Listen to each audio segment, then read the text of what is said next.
దేవా, సర్వోన్నతుడైన మా కన్న తండ్రి, మీ ఘనమైన పవిత్రమైన హెచ్చించబడిన నామానికి స్తుతులు స్తోత్రము తెలియజేయించిన తండ్రి, ఈ సాయంకాలం వేళ తండ్రి మీ పిల్లలైన మా అందరికీ తండ్రి మీ యొక్క కృప చేత తండ్రి ఆయా ప్రాంతాల నుంచి సకాలంలో క్షేమంగా తీసుకొని వచ్చి తండ్రి మీ సన్నిధిలో నిలిచి మిమ్మల్ని తండ్రి అని పిలిచే భాగ్యాన్ని మా అందరికి అనుగ్రహించినందుకు మీకు కృతజ్ఞతాస్తుతులు తెలియజేసిన తండ్రి, మేము చేసే పరిశోధన తండ్రి మీ జ్ఞానాన్ని, మీ ఆంతర్యాన్ని, మీ మనస్సును గ్రహించినదై ఉండులాగున తండ్రి మా అందరి పరిశీలన తండ్రి పరిశుద్ధాత్మ దేవుని సహకారంతో కొనసాగినట్లుగా ప్రతి హృదయం వాక్యపు యొక్క మాధుర్యం చేత తృప్తిపడినట్లుగా వాక్యపు యొక్క లోతుల్లోంచి నడిపించవలసిందిగా వేడుకుంటూ, అల్పులను దీనుడనైన నేను మీ పక్షం నిలబడి మాట్లాడబోతుండగా తండ్రి పరిశుద్ధాత్మ దేవుని సాయం చేత నన్ను బలపరిచి మీ పిల్లల హృదయాలను తండ్రి వాకపు యొక్క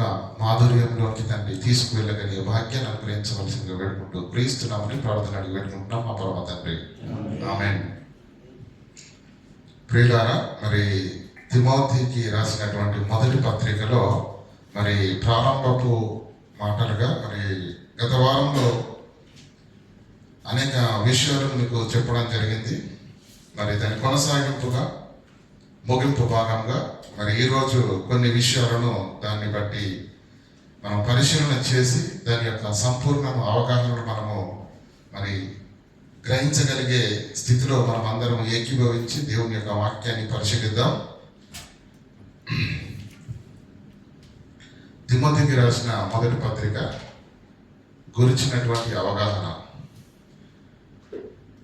మరి అనేక విషయాలను చెప్పడం జరిగింది. పౌలు ఎప్పుడు ప్రారంభించాడు ప్రయాణం, పత్రికల గురించిన వివరణ మనకు అర్థం కావాలి అంటే పౌలు జీవితం పైన మనకు ఒక ఆలోచన అనేది ఉండాలి. ఆయన ఎప్పుడు సేవలోకి వచ్చాడు, మొదటి ప్రయాణం ఎప్పుడు జరిగింది, రెండో ప్రయాణం ఎప్పుడు జరిగింది, మూడో ప్రయాణం ఎప్పుడు జరిగింది, మొదటి ప్రయాణంలో ఏ ప్రాంతాలకు వెళ్ళాడు, రెండో ప్రయాణంలో ఏ ప్రాంతాలకు వెళ్ళాడు, మూడో ప్రయాణంలో ఏ ప్రాంతాలకు వెళ్ళి సేవ చేశాడు అనేది మనకు అర్థమైతే ఏ పత్రిక ఎప్పుడు రాశాడు, ఆ ప్రాంతానికి వెళ్ళి సేవ చేసిన తరువాత పత్రిక రాయడం అనేది జరుగుతుంది అక్కడ ఉన్న పరిస్థితులను బట్టి. కనుక ఏది ఎప్పుడు అనేది మనకు తెలియకుండా చదివామనుకోండి, ఇప్పటి వరకు క్రైస్తవ సమాజం అంతా విశ్వాసులు అనేకులు చేస్తున్నటువంటి తప్పిదం ఏంటంటే ఒక్కసారి 4 సార్లు 5 సార్లు 10 సార్లు చదివినటువంటి సహోదరులు కూడా ఉన్నారు. మంచిదే, సంతోషం. కానీ విషయం తెలియకుండా 10 సార్లు కాదు ఇంకో 10 సార్లు చదివినా కూడా మనకు అర్థం కాదు. కనుక ఏది ఎప్పుడు రాశాడు, ఎందుకు రాశాడు, ఏ పరిస్థితుల మధ్య రాశాడు, కాలానుగుణంగా మనకు ఒక ఖచ్చితమైన అవగాహన అనేది తెలిస్తే తప్ప పత్రిక నేపథ్యం అనేది మనకు అర్థం కాదు. కనుక మొదటి తిమోతి పత్రిక ఎప్పుడు రాశాడని మీరు నేర్చుకున్నారు గత వారంలో. మొదటి తిమోతి పత్రిక ఎప్పుడు రాశాడు?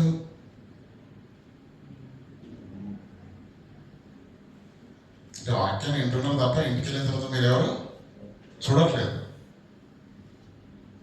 చెప్పాను కదా, పౌలు గారి జీవితం కంప్లీట్గా 3 ముక్కల్లో మీకు తెలిసిపోవాలి. అది లేక అది తెలియలేదనుకో 14 పత్రికలు మీకు అసలే అర్థం కావు. మొదటిది, ఆయన సేవలోకి రాకముందు ఆయన క్యారెక్టర్ అంటే మనందరికీ బాగా తెలుసు. క్రైస్తవులను హింసించాడు. దమస్కు వెళుతున్నప్పుడు యేసుక్రీస్తు చేత పట్టబడి ఎక్కడ అననీయ చేత బాప్తీసం తీసుకున్న తర్వాత దేవుళ్ళలోకి వస్తాడు. ఆయన మొదటి సేవ ఎక్కడ జరిగిందంటే సిరియాలో ఉన్న అంత్యకాయలో సంవత్సరం పాటుగా అద్భుతమైన సేవ చేసినప్పుడు మొట్టమొదటిసారిగా ప్రపంచంలో వీళ్ళు క్రైస్తవులు అని సమాజం చేత పిలువబడేంత గొప్పగా వారి ఆత్మీయ జీవితాలు కనిపించే సమాజానికి అంత గొప్పగా సేవ చేసి సంఘాన్ని బలపరిచారు సిరియాలో ఉన్న అంత్యకులు. తర్వాత మొదటి ప్రయాణము, రెండవ ప్రయాణము, మూడో ప్రయాణం తర్వాత యెరూషలేముకు వెళ్ళి యూదుల చేత బంధింపబడతాడు. మొదటి ప్రయాణం 2.5 సంవత్సరాలు వేసుకోండి, రెండవ ప్రయాణము 3, మూడవ ప్రయాణం కూడా 3 సంవత్సరాలు. మూడవ ప్రయాణం ముగింపు తర్వాత యెరూషలేములో ఒక 2 సంవత్సరాలు ఏ చక్రవర్తి కూడా ఆయనను విడుదల చేయడు, అలానే శిక్ష విధించాడు. ఈ చక్రవర్తి దగ్గర కంటే ఆ చక్ర దగ్గర నుంచి ఈ గవర్నర్ దగ్గరికి తినిపించుకో ఏమంటే అతని కాలయాపన చేస్తూ అతన్ని ఇబ్బంది పెడతారు, విడుదల చేయరు. అలాని శిక్ష వేయడానికి ఆయన చేసిన నేరమేమి కూడా లేదు. అలా 2 సంవత్సరాల తర్వాత రోమాకి వెళ్తాడు. రోమాకి వెళ్ళినప్పుడు రోమాలో కైసర్ ఎదుట నిలబడినప్పుడు పౌలు అనే ముద్దాయి నేరం మోపబడిన వ్యక్తి ఆయన ఉన్నాడు. మరి నేరం మోపిన వారు ఏరి అంటే వాళ్ళెవరు రాలేరు. అప్పుడు కైసర్ ఏమన్నాడంటే, నీ పైన నేరం మోపిన వారు ఎవరైతే ఉన్నారో వాళ్ళు కూడా ఇక్కడికి రావాలి. వాళ్ళు వచ్చినప్పుడు మీ ఇద్దరి ముఖాముఖిగా మీ యొక్క సంగతి ఏంటని పరిష్కరిస్తాను. అప్పటి వరకు మీరు ఎట్లాగో నీ పైన మోపబడింది కనుక నీకు విడుదల చేసే అవకాశం లేదు. కనుక నువ్వేం చేస్తావంటే చెరసాలలో ఉండవలసిన అవసరం లేదు, కానీ సైనికుల యొక్క ఆధీనంలో నువ్వు ఎక్కడైనా ఉండొచ్చు. కానీ వాళ్ళ పర్మిషన్ లేకుండా మాత్రం నువ్వు ఈ పట్టణాన్ని విడిచి వెళ్ళడానికి వీలు లేదు. దీన్ని మన ఇంగ్లీష్లో అయితే హౌస్ అరెస్ట్ అంటారు. చెరసాలలో ఉండడమే కాదు, హౌస్ అరెస్ట్ కూడా చెరసాలనే. అలా పౌలు గారు అట్టి ఆజ్ఞను పొంది 2 సంవత్సరాలు అద్దె ఇంట కాపురం ఉండి రోమాలో సువార్తను ప్రకటన చేస్తాడు, ఆయన సేవను చేస్తాడు. ఈ 2 సంవత్సరాలు ముగిసిపోయిన తర్వాత ఆయన ఏమంటాడంటే, కైసరు ఇంకా వాళ్ళు వచ్చేటట్టుగా లేరు, నువ్వు ఇక్కడ ఉండాల్సిన అవసరం కూడా లేదు అని విడిచిపెట్టేస్తారు. అలా విడుదల అయినప్పుడు అప్పటి వరకు ఆయన రోమాలో ఎటు వెళ్ళకుండా ఉన్నప్పుడు ఆయా సంఘాల్లో నెలకొన్న పరిస్థితులను బట్టి ఎప్పుడైతే విడుదల వారికి అనుగ్రహించబడిందో వెంటనే పౌలు గారు మాసిదోనియాకు వెళ్ళాలనుకున్నారు.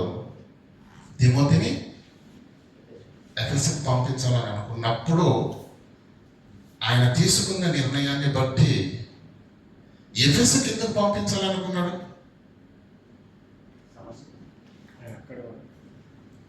మూడవ ప్రయాణంలో 3 సంవత్సరాలు ఎఫెసులోనే సేవ చేశాడు. 3 సంవత్సరాలు ఎక్కడ సేవ చేశాడు? ఎఫెసులోనే సేవ చేశాడు. కనుక అక్కడ సంఘము నిలబడింది, సంఘం కట్టబడింది. ఆయన సంఘము నిలబెట్టి అక్కడి నుంచి వెళ్ళిపోయిన తర్వాత యెరూషలేములో 2 సంవత్సరాలు, ఆయన చెరసాలలో ఉన్న 2 సంవత్సరాలు, 4 సంవత్సరాల తర్వాత కట్ చేస్తే సంఘముల లేదు. మీరు బాగా ఆలోచించండి. ఒక సేవకుడిని అక్కడికి పంపించి అక్కడ చేదారిపోయిన పరిస్థితులను మరలా నిలబెట్టాలని అనుకున్నాడు అంటే అది చిన్నది అని మనం అనుకుంటే మనకు వాక్యం అర్థం కాదు. ఎందుకంటే ప్రియుల ప్రయాణం అంటే ఈరోజు మనం చేస్తున్న ప్రయాణాలా కాదు. ఎక్కడికి వెళ్ళాలన్నా ఫ్లైట్ ఉందా, ట్రైన్ ఉందా, జెట్ ట్రైనా, అదేంటంటే స్పీడ్గా ఉండేది వందే మాత్రం ట్రైన్ ఉందా? లేదు. ఏముంది చెప్పండి? దేవుడు ఇచ్చిన 2 కాళ్ళు తప్పితే గాడిద. ఎన్ని వందల మైళ్ళైనా ఇలాగే ప్రయాణం చేయాలి. పైగా ఫ్లైఓవర్స్ లేవు, ఆ రోజు బ్రిడ్జిలు లేవు. ఎక్కడ నీళ్ళు వస్తే అక్కడ మళ్ళీ పడవ ప్రయాణం. అర్థమవుతుందా లేదా? ఈ ప్రయాణాలన్నింటినీ దాటుకుంటూ వెళ్ళి అక్కడ చేయాలి. అంటే ప్రాముఖ్యమైన విషయం లేదంటే ప్రధానమైన సమస్య ఉంటే తప్ప అక్కడికి వెళ్ళలేని పరిస్థితులు ఉంటాయి. కనుక ఈ మొదటి చెర ముగిసిన తర్వాత ఈయన మాసిదోనియాకు వెళ్ళాడు, ఈయన తిమోతి గారు ఎఫెసుకు వెళ్ళాడు. మాసిదోనియాలో ఆయన అనుకున్న కాలం కంటే ఇంకెక్కువ సమయం పట్టేటట్టుగా ఉంది కనుక ఆయన మాసిదోనియాలో ఉంటుండగా తిమోతికి పత్రిక ద్వారా, నాయన నేను రావడానికి ఇంకాస్త టైం పడుతుంది కనుక నువ్వు చాలా జాగ్రత్తగా ఉండాలి, అక్కడ ఉన్న సమస్యలన్నిటిని నువ్వు సర్దుమణిగించాలి, పరిష్కరించాలి. నేనే వచ్చి పెద్దగా అనుభవ జ్ఞానం ఉన్నవాడికి నేనే చేద్దాం అనుకున్నాను, కానీ ఇక్కడ కూడా పరిస్థితి అంతా బాగాలేదు కనుక ఇక్కడ నాకు ఇంకా టైం పట్టేటట్టుంది అని తను వెళ్ళకపోయినా తన మాటగా పత్రిక ద్వారా తిమోతికి హితోపదేశము, హెచ్చరిక, మాదిరి చూపవలసిన మెలకువలతో నిండినటువంటి పత్రికని తిమోతికి రాసిన మొదటి పత్రిక. మొదటి చెరసాల తరువాత రాయబడినటువంటి పత్రిక. ఎప్పుడండి?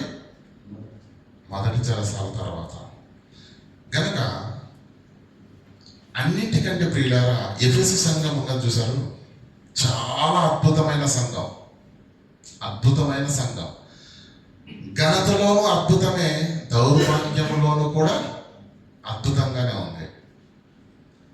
మీరు ఏ సంఘానికి మీరు సంఘాన్ని గురించి చదివిన అపోస్తుల కార్యంలో ఏమండి, ఫిలిప్పీ సంఘాన్ని గురించి కానివ్వండి, తెస్సలోనిక కానివ్వండి, బెరయ కానివ్వండి, ఏథెన్స్ కానివ్వండి, కొరింథీ కానివ్వండి, ఇలా మీరు చూసుకుంటూ వెళ్తే పిల్లలు అక్కడ ఒకరు ఇద్దరు సేవకులు సేవ చేసినట్టుగానే ఉంటుంది. కానీ ఎఫెసు సంఘములో సేవ చేసినంతమంది సేవకులు ఇంకే సంఘాల్లో కూడా సేవ చేయలేరు. అంటే అనేక మంది దైవ సేవకుల వాక్యం చేత బలపడ్డ గొప్ప సంఘము ఎఫెసు సంఘము. ఒక్కసారి వాక్య పరిజ్ఞానం మీకు ఉన్నదని నేను అనుకుంటున్నాను. ఎవరెవరు సేవ చేశారు ఏదైనా ఒకసారి మీకు ఏమైనా ఐడియా ఉంటే చెప్పగలరా? ఎఫెసు సంఘంలో ఎవరెవరు సేవ చేశారు?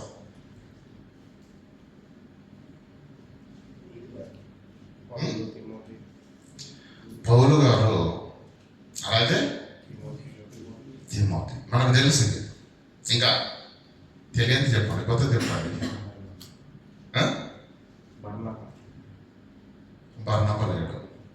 బర్నబా మొదటి ప్రయాణానికే అయిపోయింది, అంతే కదా. అందుకే నేను అనేది, మొదటి ప్రయాణంలో ఏం జరిగింది, ఎవరెవరు ఉన్నారు, రెండో ప్రయాణంలో ఏం జరిగింది, ఎవరెవరు ఉన్నారు, ఏ ప్రాంతాలకు వెళ్ళారు. ఈ అవగాహన వచ్చేసింది అనుకోండి, ఇలా ఇలా దొరికిపోతే పట్టు.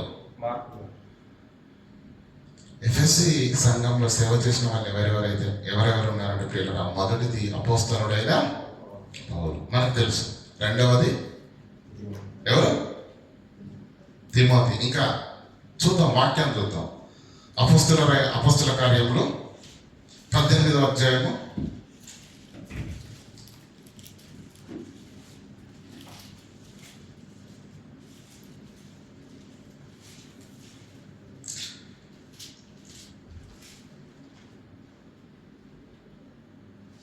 24వ వచనం.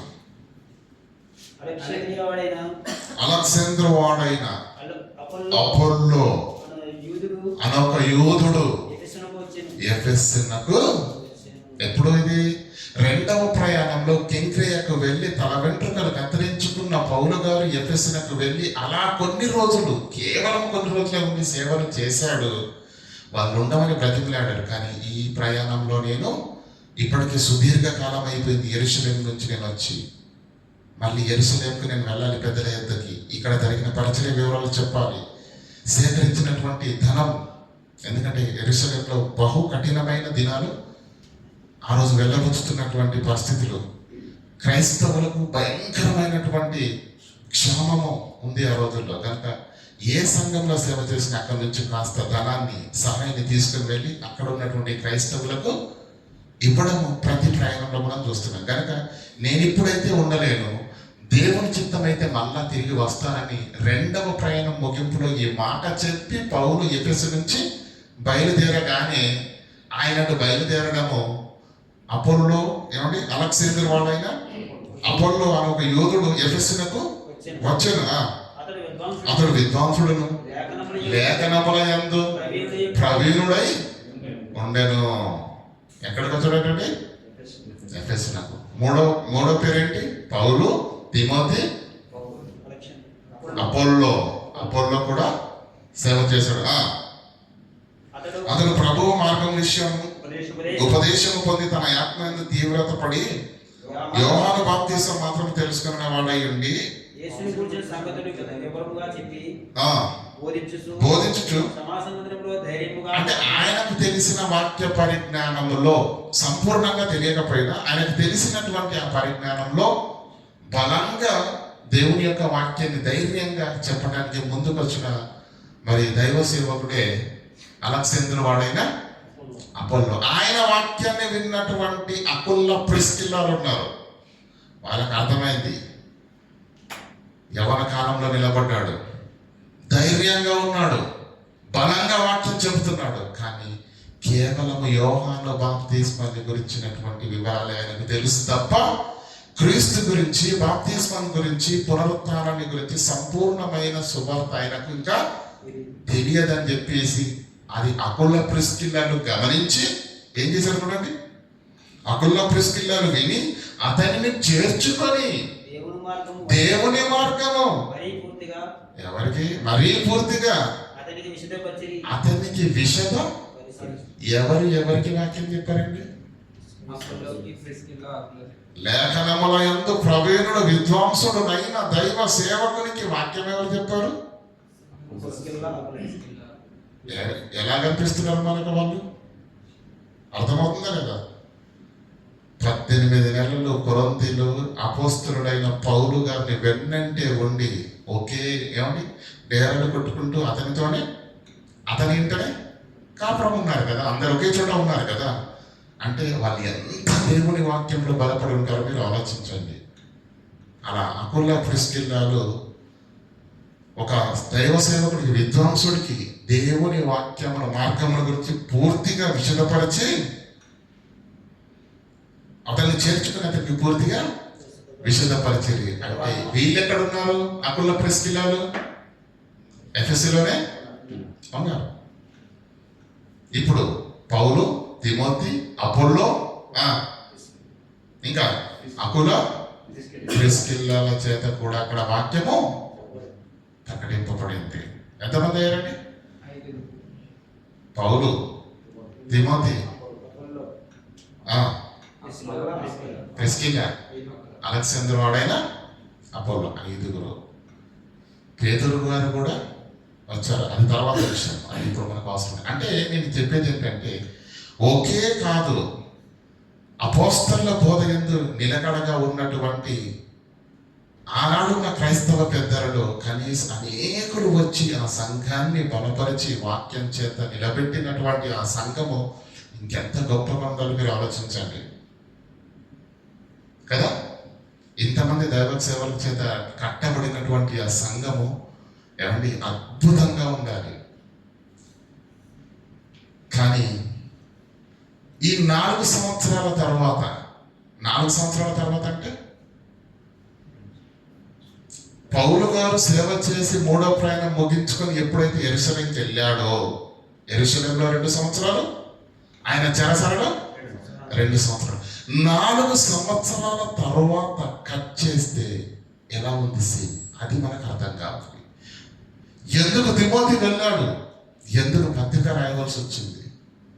పరిస్థితులు మరీ అంత దిగజారిపోయాయా అనేది మనకు అర్థం కావాలి. ప్రియులారా, ఇది మనం ఆలోచన చేయగలిగితే ప్రియులారా, తిమోతి గారుని పంపినటువంటి పౌలు గారు అక్కడ ఉన్నటువంటి పరిస్థితులను పత్రిక ద్వారానైనా, ఎందుకంటే ఆయన వెళ్ళడం లేట్ అవుతుంది, పత్రిక ద్వారానైనా దాన్ని సత్తు మణిగించే ప్రయత్నం చేసే దిశగా తిమోతిని బలపరుస్తున్నాడు. అక్కడ పత్రిక ద్వారా తిమోతిని బలపరుస్తున్నాడు. అయితే ఈ సంఘము గురించి కొన్ని విషయాలు మనం ఆలోచన చేయగలిగితే ప్రియులారా, అపోస్తల కార్యములు 19వ అధ్యాయం తీయండి.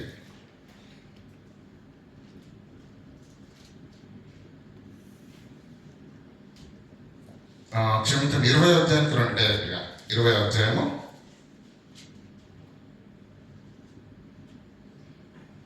17వ వచనం చదువుకుందాం. అతడు మిలేతు నుండి ఎఫెసునకు వర్తమానం పంపి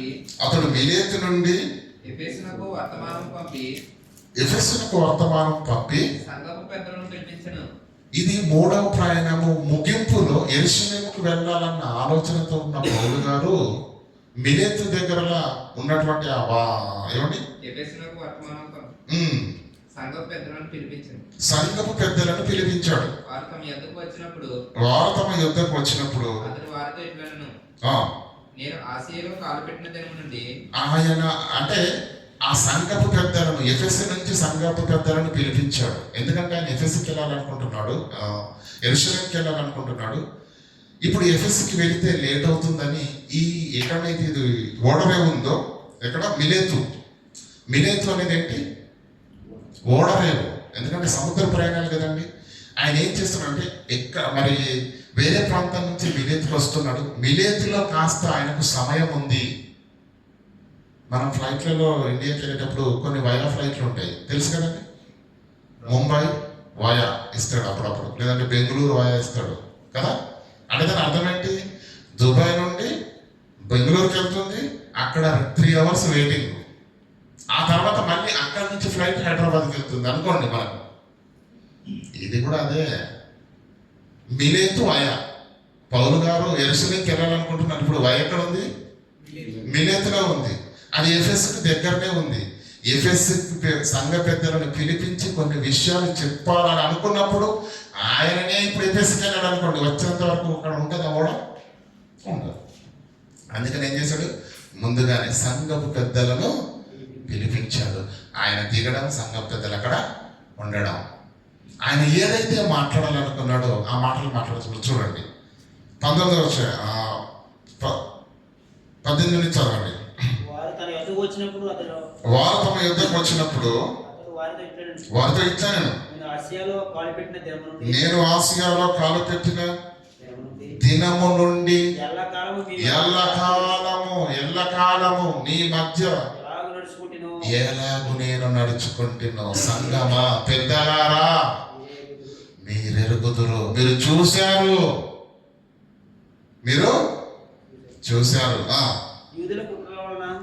యూదుల కుట్రల వలన నాకు శోధనలు సంభవించినను కన్నీళ్లు విడుచుచు పూర్ణమైన వినయ భావముతో నేను ఏ విధంగా సేవ చేశానో ప్రభువుకు అది మీకు తెలుసు. మీరు కళ్ళు మూసుకోలేదు, మీకు తెలుసు, స్పష్టంగా తెలుసు. మరియు ప్రయోజనకరమైనది ఏదియో దాచుకొనగా బహిరంగముగాను ఇంటింటను మీకు తెలియజేసు బోధించుచు దేవుని 25వ వచనం చదవండి. డైరెక్ట్ 25వ వచనం.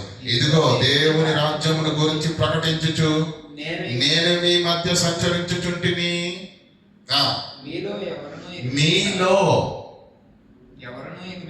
ఎవరును ఇక మీదట నా ముఖము చూడరు.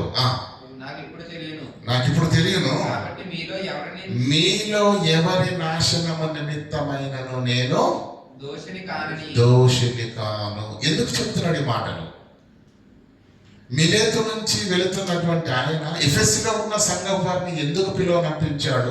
పిలువనంపించిన తర్వాత వారికి ఏమండి పెళ్లి తెలుసు కదండి, మనకు పెళ్లి తెలియదా? సూపర్గా తెలుసు కదా.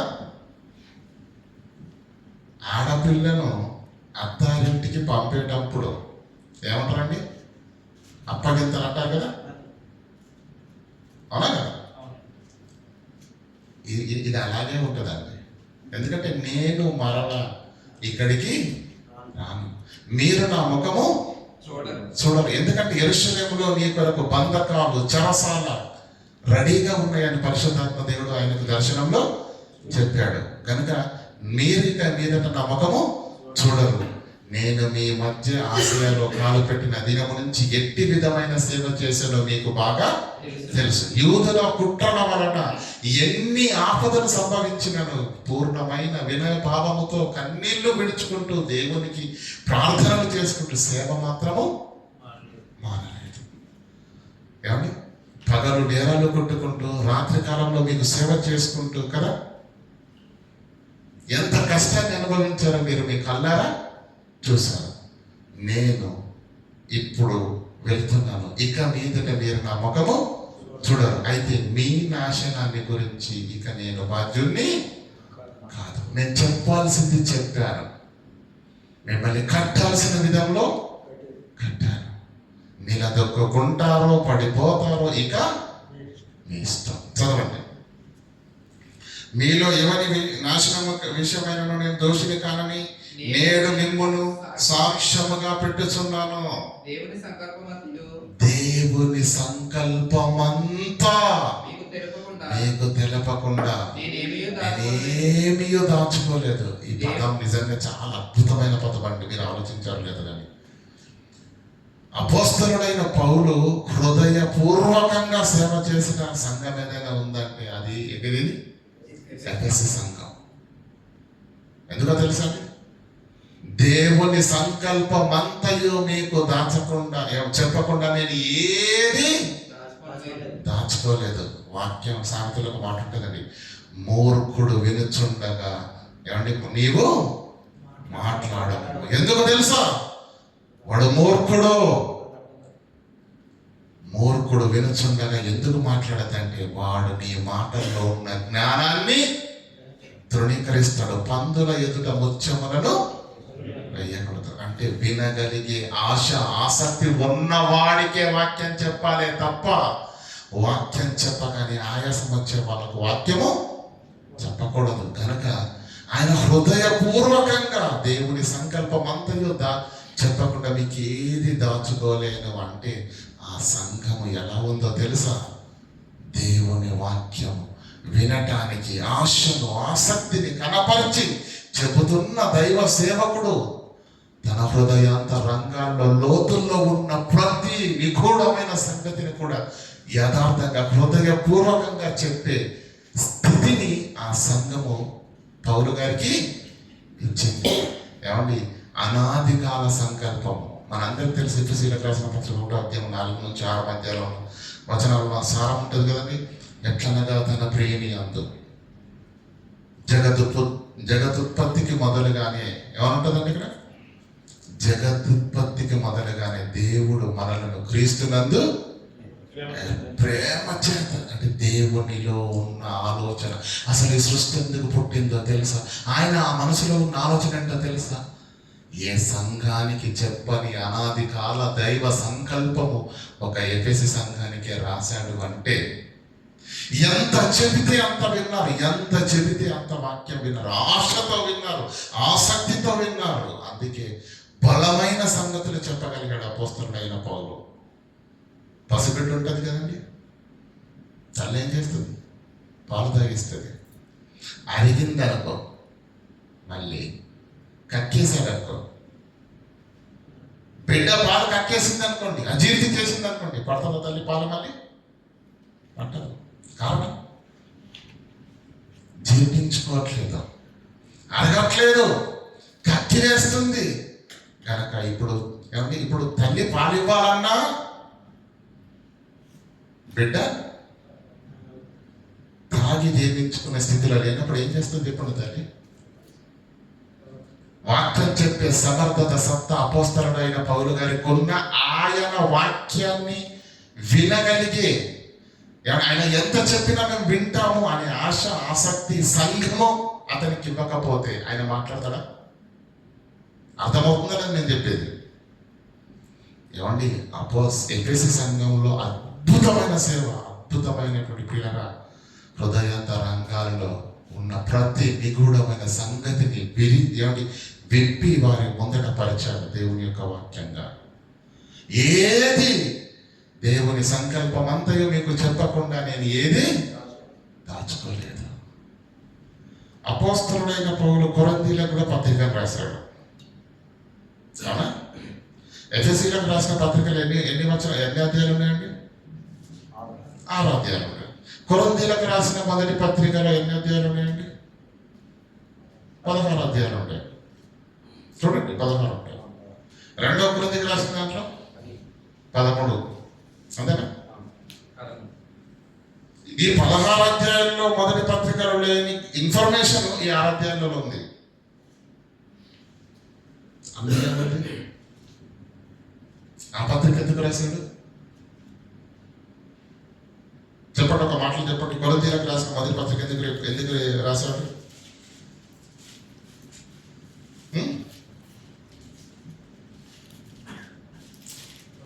సంఘము ముక్కలైపోయింది. మీలో ఏకభావము, ఏక తాత్పర్యము లేదు. మీలో కక్షలు కలవని క్లోయ ఇంటి వారి వలన నాకు తెలియవచ్చింది కదా. ఒకడు తన తండ్రి భార్యను ఉంచుకున్నాడట. ఇట్టి దౌర్భాగ్యమైన సంఘటన అన్యులలో కూడా ఉంటుందా? ఇది సంఘమా, సంతన? అలా చెదిరిపోయిన ఆ సంఘాన్ని బలపరచడానికి, ఇప్పుడు వారిని సరిదిద్దడానికి గద్దించాలా, వాక్యం చెప్పాలి?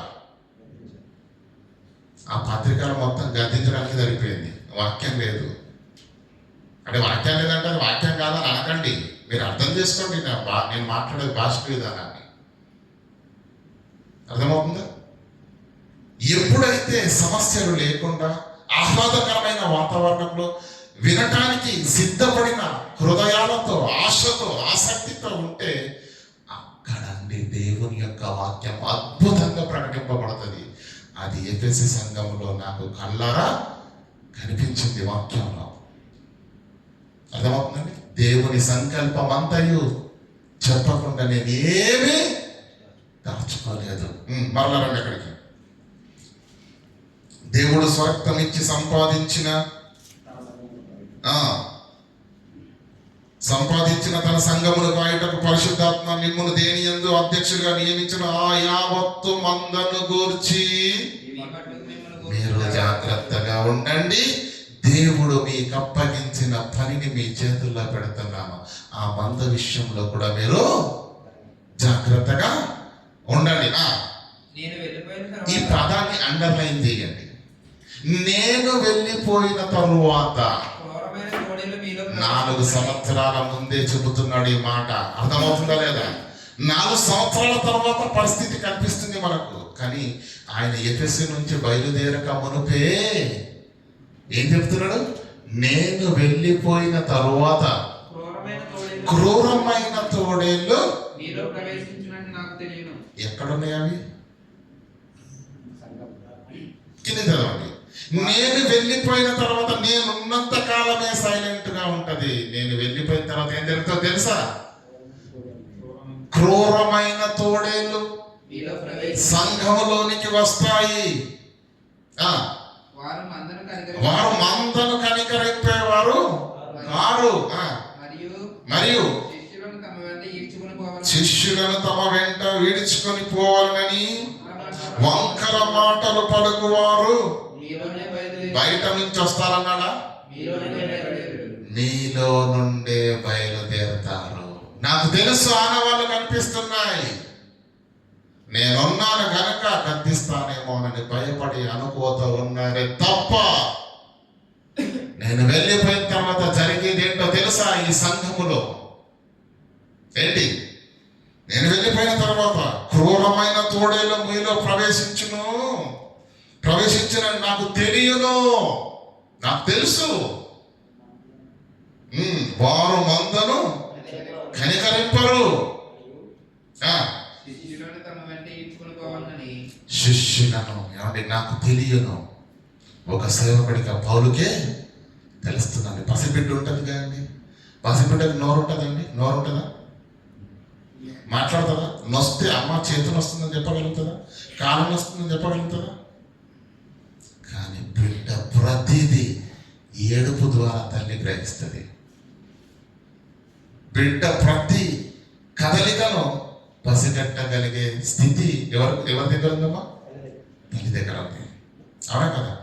పంటకు వచ్చే ప్రతి చీడను ఏమండి శాస్త్రవేత్త ఎంతవరకు పరిశీలిస్తాడో నాకు తెలియదు, కానీ రైతు పంటను కన్న బిడ్డ కంటే ఎక్కువగా ప్రేమిస్తాడు. కన్న బిడ్డలాగా అనుక్షణం ఎక్కడి నుంచి ఏ వైపు నుంచి ఏది దూసుకొస్తుంది, అది చీడనా, పీడనా, రోగమా, ప్రతి దాన్ని అలా అలా అలా పరిశీలిస్తూ ఎక్కడన్నా ఒక చిన్న చోటు అక్కడ ఏదైనా రోగం పడినట్టుగా లేదంటే ఆ మొక్క చనిపోతున్నట్టుగా ఆయన గ్రహించడానికి వెంటనే ఏం చేస్తాడు?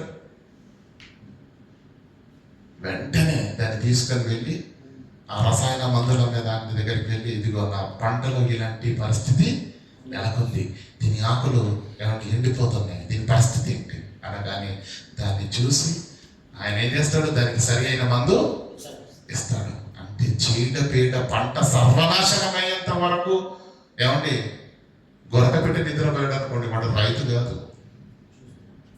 ప్రారంభంలోనే పసిగట్టాలి, కూకటి గాళ్ళతో తీసేయాలి. అప్పుడే పంట బాగుపడుతుంది, అప్పుడే ధాన్యం చేతికొస్తుంది, అప్పుడే ఏమంటే యజమాని పంటను తినగలడు. ఆ వివేచన, ఆ ఆలోచన, ఆ పర్యవేక్షణ ఒక రైతుకు ఉండాలి, ఒక తల్లికి ఉండాలి, సంఘాన్ని కాస్తున్న కాపరికి కూడా. ఏది చీడనో, ఏది పీడనో, ఏది ఎక్కడి నుంచి ఎలా మొదలవుతుందో ఏమండి స్పృహలో ఉంటూ సంఘాన్ని కాయవలసిన బాధ్యత ఒక కాపరికి ఉంటుంది. అడవికి తీసుకెళ్ళి వెళ్ళినప్పుడు ఏమండి ఎక్కడికి పడితే అక్కడికి తీసుకెళ్తున్నాండి. ఏది లోయ, ఏది మెట్ట, ఎక్కడ నీళ్లుంటాయి, ఎక్కడ ఉన్నాయి, ఎక్కడ మేత దొరుకుతుంది కదా. తోడేళ్ళు వస్తాయా, సింహం వస్తుందా, పులి వస్తుందా? ఎంత జాగ్రత్త అండి. ఉండేవి 2 కళ్ళైనా తన చేతిలో ఉన్న 100 గొర్రెలను, మేకలను, మందలను ఎలా చూస్తాడు? కరెక్ట్గా ఉంటాడు. అవునా కదా? పౌలు గారు కూడా అదే స్పృహతో ఉండి మాట్లాడుతున్న మాట చదవండి మరలా. నేను వెళ్ళిపోయిన తర్వాత క్రూరమైన తోడేలు మీలో ప్రవేశించినని నాకు తెలియను, వారు మందను కనికరింపరు, మరియు శిష్యులను తమ వెంట ఈడ్చుకొని పోవాలని వంకర మాటలు. వాక్యం కాదా? వాక్యం కాదా? వంకర మాటలు చెప్పువారు మనుషులు మీలో నుండే బయలుదేరుతారు. సంఘమా, సంఘ పెద్దలారా, నేను వెళుతున్నాను. నేను చెయ్యాల్సిన సేవ చేశాను. ఇక మీదట మీలో ఎవరి నాశనమకైనా నేను బాధ్యుణ్ణి కాదు. మీకు అప్పగిస్తున్నాను. నేను ఇప్పుడే చెబుతున్నాను, రేపేం జరుగుతుందో సంఘంలో అని. ఆయన ఈ మాటలు సంఘాన్ని విడిచి వెళ్ళిపోయేటప్పుడు చెప్పాడండి. చదవండి. కావున నేను 3 సంవత్సరములు రాత్రింబవళ్ళు కన్నీళ్లు విడుచుచు ప్రతి మనుషుని మానక బుద్ధి చెప్పుచు. ఎంత గొప్ప వాక్యం విన్నా. ఆయన 3 ఏళ్ళు కూడా ఏం చేశాడట? ఒకసారి వాక్యం చెప్పాడని అందరు సంఘం కూడుకుని తెల్లారి నుంచి ఏమిటి వాక్యం నడవలేదు. 3 సంవత్సరాలు కూడా ఆయన అనేక కష్టాలు పడుతుంది. ప్రతి మనుషునికి మానక బుద్ధి చెప్పుచు. బుద్ధి చెప్పొద్దండి ఈరోజు మనుషులకు. ఇది తప్పు, ఇది సరి చేసుకోవాలి. ఆయన అస్సలు నువ్వేం చేసినా రైటే అను కదా, సరిదిద్దొద్దు. ప్రతి మనుషునికి మానక బుద్ధి చెప్పుచు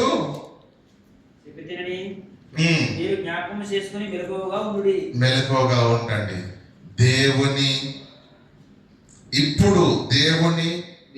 దేవునికి ఆయన కృపావాక్యముకు నిన్ను మిమ్మును అంటే ఇక దేవుడే చూసుకుంటాడు మిమ్మల్ని వాక్యమే కాపాడాలి. వాక్యం మీ హృదయములో ఉంటే అర్థమవుతుందా? దేవునికి ఆయన కృపావాక్యమునకు మిమ్మును అప్పగించుచున్నాను. ఈ మాటలు ఇప్పుడు రాస్తున్నాడు. ఇవన్నీ 3వ ప్రయాణం ముగింపులో రాస్తున్నాడు. 3వ ప్రయాణం ముగింపు తర్వాత 2 సంవత్సరాలు యెరూషలేములో, 2 సంవత్సరాలు చెరసాలలో, 4 సంవత్సరాల తర్వాత సంఘాన్ని చూస్తే అస్తవ్యస్తమైపోయింది. అది సంఘమా సంతానం అన్నట్టుగా మారిపోయింది. అలా భయంకరంగా భౌతిక సగటు విషయాల్లో కూడా దిగజారిపోయి అధ్వాన స్థితిలోకి వెళ్ళిపోయిన ఆ సంఘమును సరిచేయడానికి తిమోతిను వెళ్ళయ్య అని తన ఆత్మీయ కుమారుణ్ణి పంపించాడు. అర్థమవుతుందండి? ఈ మాటలు ఎప్పుడు చెప్పాడండి? నేను వెళ్ళిపోయిన తర్వాత క్రూరమైన తోడేళ్ళు మీలో నుంచి వస్తాయి, వాళ్ళు మందను కనికరింపరు, శిష్యులను తమ వెంట ఈడ్చుకొని వెళ్ళాలని వంకర మాటలు చెప్పువారు మీలో నుంచి బయలుదేరతారు. సంఘము అస్తవ్యస్తమైపోతుంది, ముక్కలైపోతుంది. కనుక నేను వెళుతున్నాను, నేను తిరిగి రాను. మిమ్మల్ని దేవునికి అప్పగిస్తున్నాను, మిమ్మల్ని కృపావాక్యానికి అప్పగిస్తున్నాను. ఇక మిమ్మల్ని దేవుడే కాపాడాలి, ఇక మిమ్మల్ని కృపావాక్యమే కాపాడి. ఆ వాక్యం మీ హృదయంలో ఉంటే అర్థమవుతుందా లేదా? అలా వీడుకోలుతోటి బయలుదేరిన పౌలు 4 సంవత్సరాల తర్వాత పరిస్థితిని చూస్తే ఎలాంటి పరిస్థితులు సంఘంలో నెలకొన్నవి, అసలు ఏం జరిగింది, ఎందుకు తిమోతి రావాల్సి వచ్చింది, ఏమంటే సమస్యలు మాట్లాడుకున్నాం గత వారం. ఇంతకు ఏ సమస్యలు మనకు ఇంకా క్లారిటీగా అర్థం కాలేదు. కనుక ఇప్పుడు ఆ పత్రికలో ఉన్నటువంటి సమస్యలు ఏంటో, దేనిని ఆయన పరిష్కరించడానికి వచ్చాడో మనం నేర్చుకుందాం. అంతకంటే 1-2 నిమిషాలు కాస్త చరిత్ర గురించి కూడా మనం ఈరోజు అవగాహనలోకి వెళ్ళగలిగితే, ఇంతవరకు గత వారం చెప్పిన మాటలు కావచ్చు, ఇప్పుడు మాట్లాడిన మాటలు కావచ్చు, అన్ని మీకు వాక్యం నుంచి చూపించాను. అవునా కదా? అసలు చరిత్రలో ఏం జరుగుతుంది? పౌలు ఎప్పుడు 2 సార్లు చెరసాలలో ఉన్నాడని చెప్పాను. మొదటి చెరసాల, 2వ చెరసాల. మొదటి చెరసాలకు ఎప్పుడు వెళ్ళాడు? మూడవ ప్రయాణం తర్వాత 2 సంవత్సరాలు యెరూషలేములో తర్వాత మొదటి చెరసాలలోకి వెళ్ళాడు. చరిత్రను అడిగితే ఏమంటుందంటే, చరిత్రను అడిగితే క్రీస్తు శకం 60 నుండి 62 మధ్యలో ఈయన 2 సంవత్సరాలు నేను అద్దె ఇంట కాపురం ఉండి దేవుని వాక్యాన్ని ప్రకటిస్తాను. మనం అపొస్తలుల కార్యం 28 చూసాం కదా, చివరి వచనంలో. ఆ కాలం ఏంటంట? క్రీస్తు శకము 60 నుండి 62, 60 నుంచి 62 ఈ మధ్యకాలంలో అపోస్తలుడైన పౌలు చెరసాలలో ఉన్నాడు. అప్పుడు రోమాను పరిపాలిస్తున్న చక్రవర్తి ఎవరు? ఏమండి?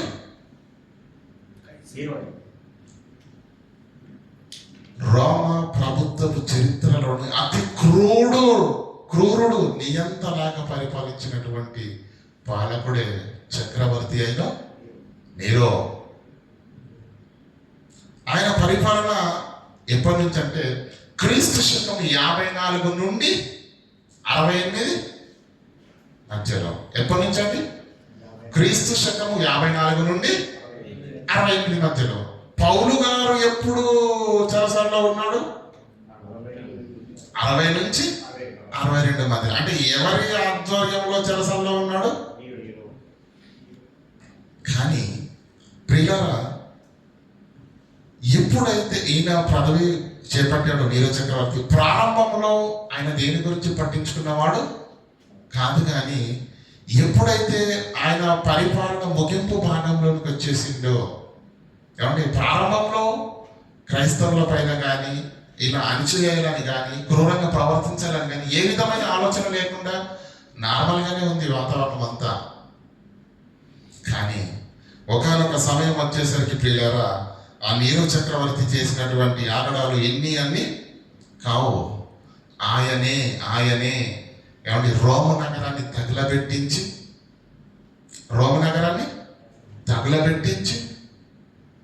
ఆ రోమ నగరం తగలబెట్టింది క్రైస్తవులే అని ఒక చక్రవర్తి బహిరంగంగా ప్రకటన చేస్తే ఎవరండి న్యాయ విచారణ అడుగుతారు? ఆయన చేసిన నేరాన్ని క్రైస్తవుల మీదకి తోసేసేసరికి సగటు వ్యక్తులకు ఎలా ఉంటుంది చెప్పండి? సగటు వ్యక్తులకు క్రైస్తవులంటే ఎంతో ద్వేషం పెరుగుతుంది. మీరు ఆలోచించండి. మీకు అర్థం కావడానికి ఈరోజు భారతదేశంలో ఏం జరుగుతుందో చూడండి. ప్రభుత్వమే, అధికారులే, పాలనే క్రైస్తవులకు వ్యతిరేకంగా ఉంటే సగటు పక్కనున్న ప్రతి సగటు మనిషి కూడా ఏమవుతాడు? విరోధవుతాడు. అవునా కదా? ప్రభుత్వమే ఏమండి నిష్పక్షపాత ధోరణితో వైఖరించవలసిన ప్రభుత్వమే పక్షపాత ధోరణితోటి క్రైస్తవులను అణిచివేయాలని అనుకుంటున్నప్పుడు, అధికారులు, ప్రభుత్వము, పరిపాలన ప్రతి ఒక్కరి దృష్టి అలాగే ఉన్నప్పుడు సామాన్యుడు కూడా ఏమవుతాడు? క్రైస్తవుల మీదకి పులైపోతాడు. అవుతున్నాడా లేదా? ఒకప్పుడు ఇలాంటి మత విభేదాలు ఉన్నాయండి? లేవు. సస్యశ్యామలంగా హిందూ అయినా, ముస్లిం అయినా, క్రైస్తవులైనా ఏమండి అన్న తమ్ముడు అని ప్రేమాలతోటి, అనుబంధాలతోటి, బంధుత్వం కలిసిన వారిగా ఎంతో ప్రేమతోటి ఒక కుటుంబం లాగా ఒక వీధిలో ఉన్నటువంటి పరిస్థితులు ఈరోజు ఎలా ఉన్నాయో తెలుసా అండి? ఎలా ఉన్నాయో తెలుసా? విరోధంగా, ప్రేమ లేదు ఈరోజు. దీనంతటిని పెంచి పోషించింది ఏంటండి? ప్రభుత్వమే. పక్షపాత ధోరణి చూపించినప్పుడు ఆ పక్షపాత ధోరణి విషము చాప కింద నీరుల పల్లెల్లోకి వెళ్ళిపోయినప్పుడు ప్రతి మనిషి మరో మనిషితోటి విరోధ భావంతో ఉండి ఈ పరిస్థితి మీరు ఒక్కసారి అంచనా వేయండి. నీరో చక్రవర్తి క్రైస్తవులకు వ్యతిరేకంగా నిలబడితే ఆయన చేసిన నేరాన్ని క్రైస్తవుల మీద తోసి ఇదిగో వీళ్ళ వల్లనే ఈరోజు రోమ నగరం తగలబడిపోయింది అని అన్నప్పుడు కంటికి కనిపించిన ప్రతి క్రైస్తవుని సగటు మనిషి ఎందుకు వెళ్తున్నారు దేవాలయానికి? రోమ నగరాన్ని మొత్తం తగలబెట్టించి ఎంత ఆస్తి నష్టము, ఎంత ప్రాణ నష్టము, అంతమందిని పొట్టన పెట్టుకున్నారు కదా అని కానీ ఇలా ఏమండి ఇలా మాట్లాడారా జనంగా ఆలోచించండి. అంటే ఆయన క్రీస్తు శకం 54లో వచ్చి 68 వరకు అంటే 14 సంవత్సరాలు పరిపాలన చేసిన ప్రారంభంలో ఆయనకు విరోధభావం ఏం లేకపోయినా మధ్యలో క్రైస్తవుల పైన భయంకరమైనటువంటి కోపము ఆయనకు పుట్టి ప్రతి దాన్ని చేసిన ప్రతి తప్పిదాన్ని క్రైస్తవుల వైపు చూపించి ఏమండి ప్రతి మనిషి కూడా వెంటాడి వేటాడి క్రైస్తవులను చంపే పరిస్థితి ఆ రాజు నెలకొంది. 60 నుంచి 62 వరకు ఆయన బాగానే ఉన్నాడు పౌలు గారు చెరసాలలో. ఎందుకంటే ఈయన బాగున్నాడు కాబట్టి తిరిగి విడుదల చేయగలిగాడు. తరువాత అసలు ఈ క్రైస్తవులు అనే వాళ్ళు ఉండకూడదు అని దొరికిన వారిని దొరికినట్టు తీసుకొచ్చి చెరసాలలో వేయించి మృగాలకు ఆహారంగా వేయిస్తూ అసలు ఈ వాక్యాన్ని ప్రకటిస్తున్న బోధకులనే పట్టుకురండి అని అన్నప్పుడు ఆ ప్రకటన విన్న తర్వాత ప్రభుత్వము రెక్కలు కట్టుకొని వెళ్ళి ఎక్కడ వాక్యం ప్రకటించే వారిని దొరికి అక్కడ పట్టుకొని వచ్చినప్పుడు ఈ ప్రకటన తర్వాత రెండవసారి పౌలు పట్టబడి అప్పుడు వెళ్తాడు చెరసాలకి.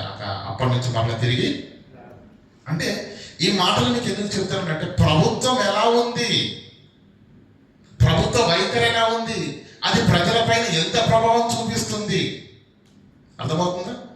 అంటే ఈరోజు మనం ఎఫెసీ సంఘాన్ని గురించి మాట్లాడుతున్నాం కాబట్టి ఆ ఎఫెసీ సంఘము నేను వెళ్ళిపోయిన తరువాత క్రూరమైన తోడోళ్ళు మీలో ప్రవేశించిన వారు మందను కనికరింపరు, వారు మీలో నుంచి బయలు వెళ్తారు, వంకర మాటలు చెప్పే వాళ్ళు మీలోనే ఉన్నారు అని ఆయన 4 సంవత్సరాల క్రిందనే చెప్పాడు.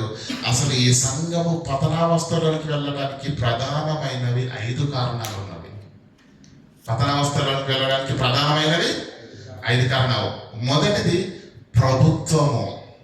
చక్రవర్తి క్రైస్తవులను అణిచివేయాలని అనుకున్నప్పుడు ఏమండి ఎలాంటి పరిస్థితి ఉంటుంది మీరు ఒక్కసారి ఆలోచించండి. ఆ ప్రభుత్వము ఏమండి ఎఫెసీలో ఉన్న సంఘం పైన కూడా, ఎందుకంటే భూమి మీద ఉన్న క్రైస్తవులందరినీ తుడిచేయాలని అనుకున్నప్పుడు ఎక్కడ క్రైస్తవులు ఉన్న ఆ ప్రభుత్వం యొక్క ఉగ్గుపాదం అనేది వారిపైన ఉంటుందా ఉండదా? ఉండదు, ఉంటుంది. ప్రభుత్వం ఒకటి. రెండవది ప్రభుత్వం ఎక్కడ ఉంటుంది? ఢిల్లీలో ఉంటుంది. కానీ మన ఇంటిలో సగటు మనిషితోటి సమస్య. మీకు చెప్పాను కదండి గత సెలవులకు వెళ్ళినప్పుడు మీటింగ్స్ గురించి పాంప్లెట్ తీసుకొని వెళ్తే చెప్పాను కదా మీకు. మేము అలా వెళ్ళామండి. 2 వ్యక్తులు వచ్చారు, బలంగా ఉన్నారు, యవనస్తులు. 2 వచ్చారు, ఇలా మమ్మల్ని చూసుకుంటూ వెళ్ళారు. అటు వెళ్ళారా, అటు నుంచి 3 బైకులు వచ్చినాయి. మళ్ళీ అలా 20 మంది పోయిపోయారు, వచ్చేసారు. ఎవరు మీరు? ఎక్కడి నుంచి వచ్చారు?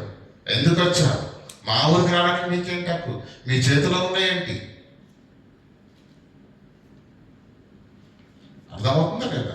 ప్రభుత్వం ఎక్కడ ఉంది? మమ్మల్ని సీఎం ఆపలేదు, పిఎం ఆపలేదు, పోలీస్ ఆపలేడు, ఏ అధికారి ఆపలేడు. అధికారులు వాళ్ళ పనులలో ఉన్నారు. అర్థమవుతుందా లేదా? ప్రభుత్వమే ఒకవేళ విరోధ భావంతో ఉంటే ప్రజల దగ్గర నుంచి కూడా వ్యతిరేకత స్టార్ట్ అవుతుంది. అంటే ప్రభుత్వ వ్యతిరేకత ఉంది నెంబర్ 1. నెంబర్ 2 ప్రజల వ్యతిరేకత కూడా ఉంది. ఈ సమస్యలు, ఈ శ్రమలు సామాన్యమైనవి.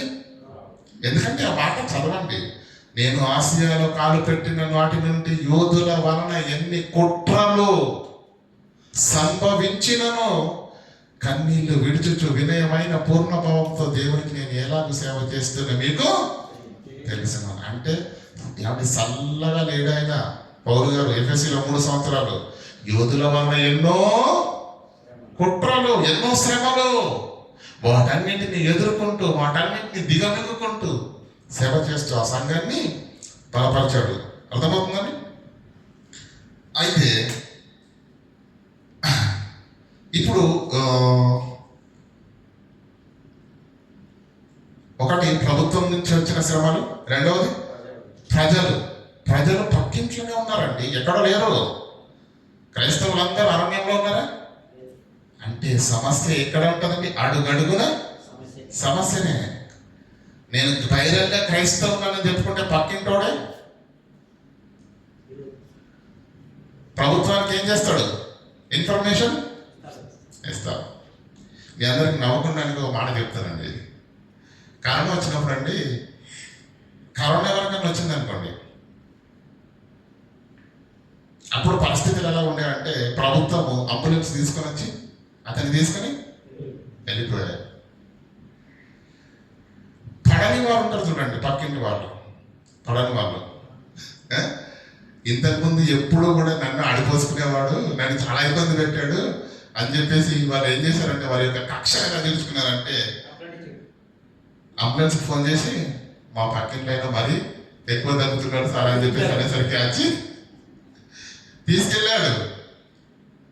అక్కడికి తీసుకెళ్ళి ఇంకా చాలా కష్టం ఉంది బాబు.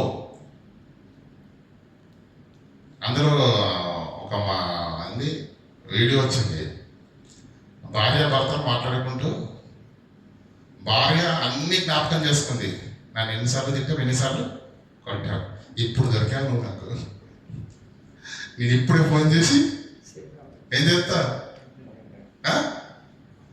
మా ఆయన మరీ తగ్గుతున్నాడు సార్ కొంచెం వచ్చి చూడండి అంటే ఏం చేస్తారు, కాళ్ళు చేతులు కట్టేసి మరి అంబులెన్స్ వేసి తీసుకెళ్తారు. ఇన్ఫర్మేషన్ ఇచ్చేవాడు పక్కనే ఉన్నాడు అంటే అది ఎంత శ్రమ, అది ఎంత బాధ. ఆ రోజు క్రైస్తవులకు అది నెలకొంది. 2 సమస్యలు చెప్పాను, అవునా? ఇక మూడోది ఏంటంటే, మూడోది ఎక్కడ ఉంది? ఇప్పుడు పౌలు గారి మాటల్లోనే మనం చూసాము, నేను వెళ్ళిపోయిన తర్వాత సంఘంలో ఏం జరుగుతుందని చెప్పాడు. క్రూరమైన తోడేళ్ళు. తోడేళ్లకు గొర్రెలతో ఏం పనండి? మీకు అర్థమవుతున్న తోడేళ్ళ పదాన్ని మీకు ఎందుకు చెప్పాడంటే, అక్కడ సంఘాన్ని గొర్రెలతో పోల్చాడు ఎక్కడైనా కానీ.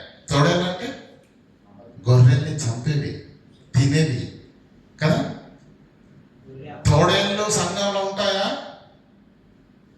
పౌలు గారు మాట చదవండి, నేను వెళ్ళిపోయిన తర్వాత క్రూరమైన తోడేళ్ళు మీలో బయలుదేరినాను నాకు తెలియను. ఇంకేమంటాడు, కింద ఏమంటాడు చదవండి, వారు మందను కనికరింపరు, శిష్యులను తమ వెంట ఈడ్చుకొని వెళ్ళవలనని వంకర మాటలు చెప్పువారు మీలో నుండే మీలో నుండే మీలో నుండే మీలో నుండే మీలో నుండే. అంటే సంఘంలో గొర్రెలే కాదు, ఇంకేముంటాయి? తోడేళ్ళు కూడా ఉంటాయి. అవి అవసరం వచ్చినప్పుడు బయటకు వస్తాయి. కానీ అంతవరకు గొర్రెపు యొక్క ఏంటి, గొర్రె చర్మమును, యేసుక్రీస్తు మాట్లాడు మత్తయి సువార్తలోనే, గొర్రె చర్మమునవి కప్పుకునేసరికి మనం ఏమనుకుంటే గొర్రెలే అనుకుంటాం, కానీ గొర్రెలు ఉంటాయి, తోడేళ్ళు కూడా ఉంటాయి. అంటే సమస్య, మూడవ సమస్య ఎక్కడి నుంచి ప్రారంభమైందన్నమాట ఎఫెసీ సంఘానికి. అర్థమవుతుందా? సంఘములో నుంచే ప్రారంభమైంది. సంఘము పతనావస్థకు చేరిపోయింది. ఎంత దిగజారిపోయిందంటే ప్రియులారా, సామాన్యమైన పరిస్థితులు లేవు. మూడో సమస్య ఇక్కడ, ఒకటి ప్రభుత్వము, 2 సగటు మనిషి నుంచి, మూడోది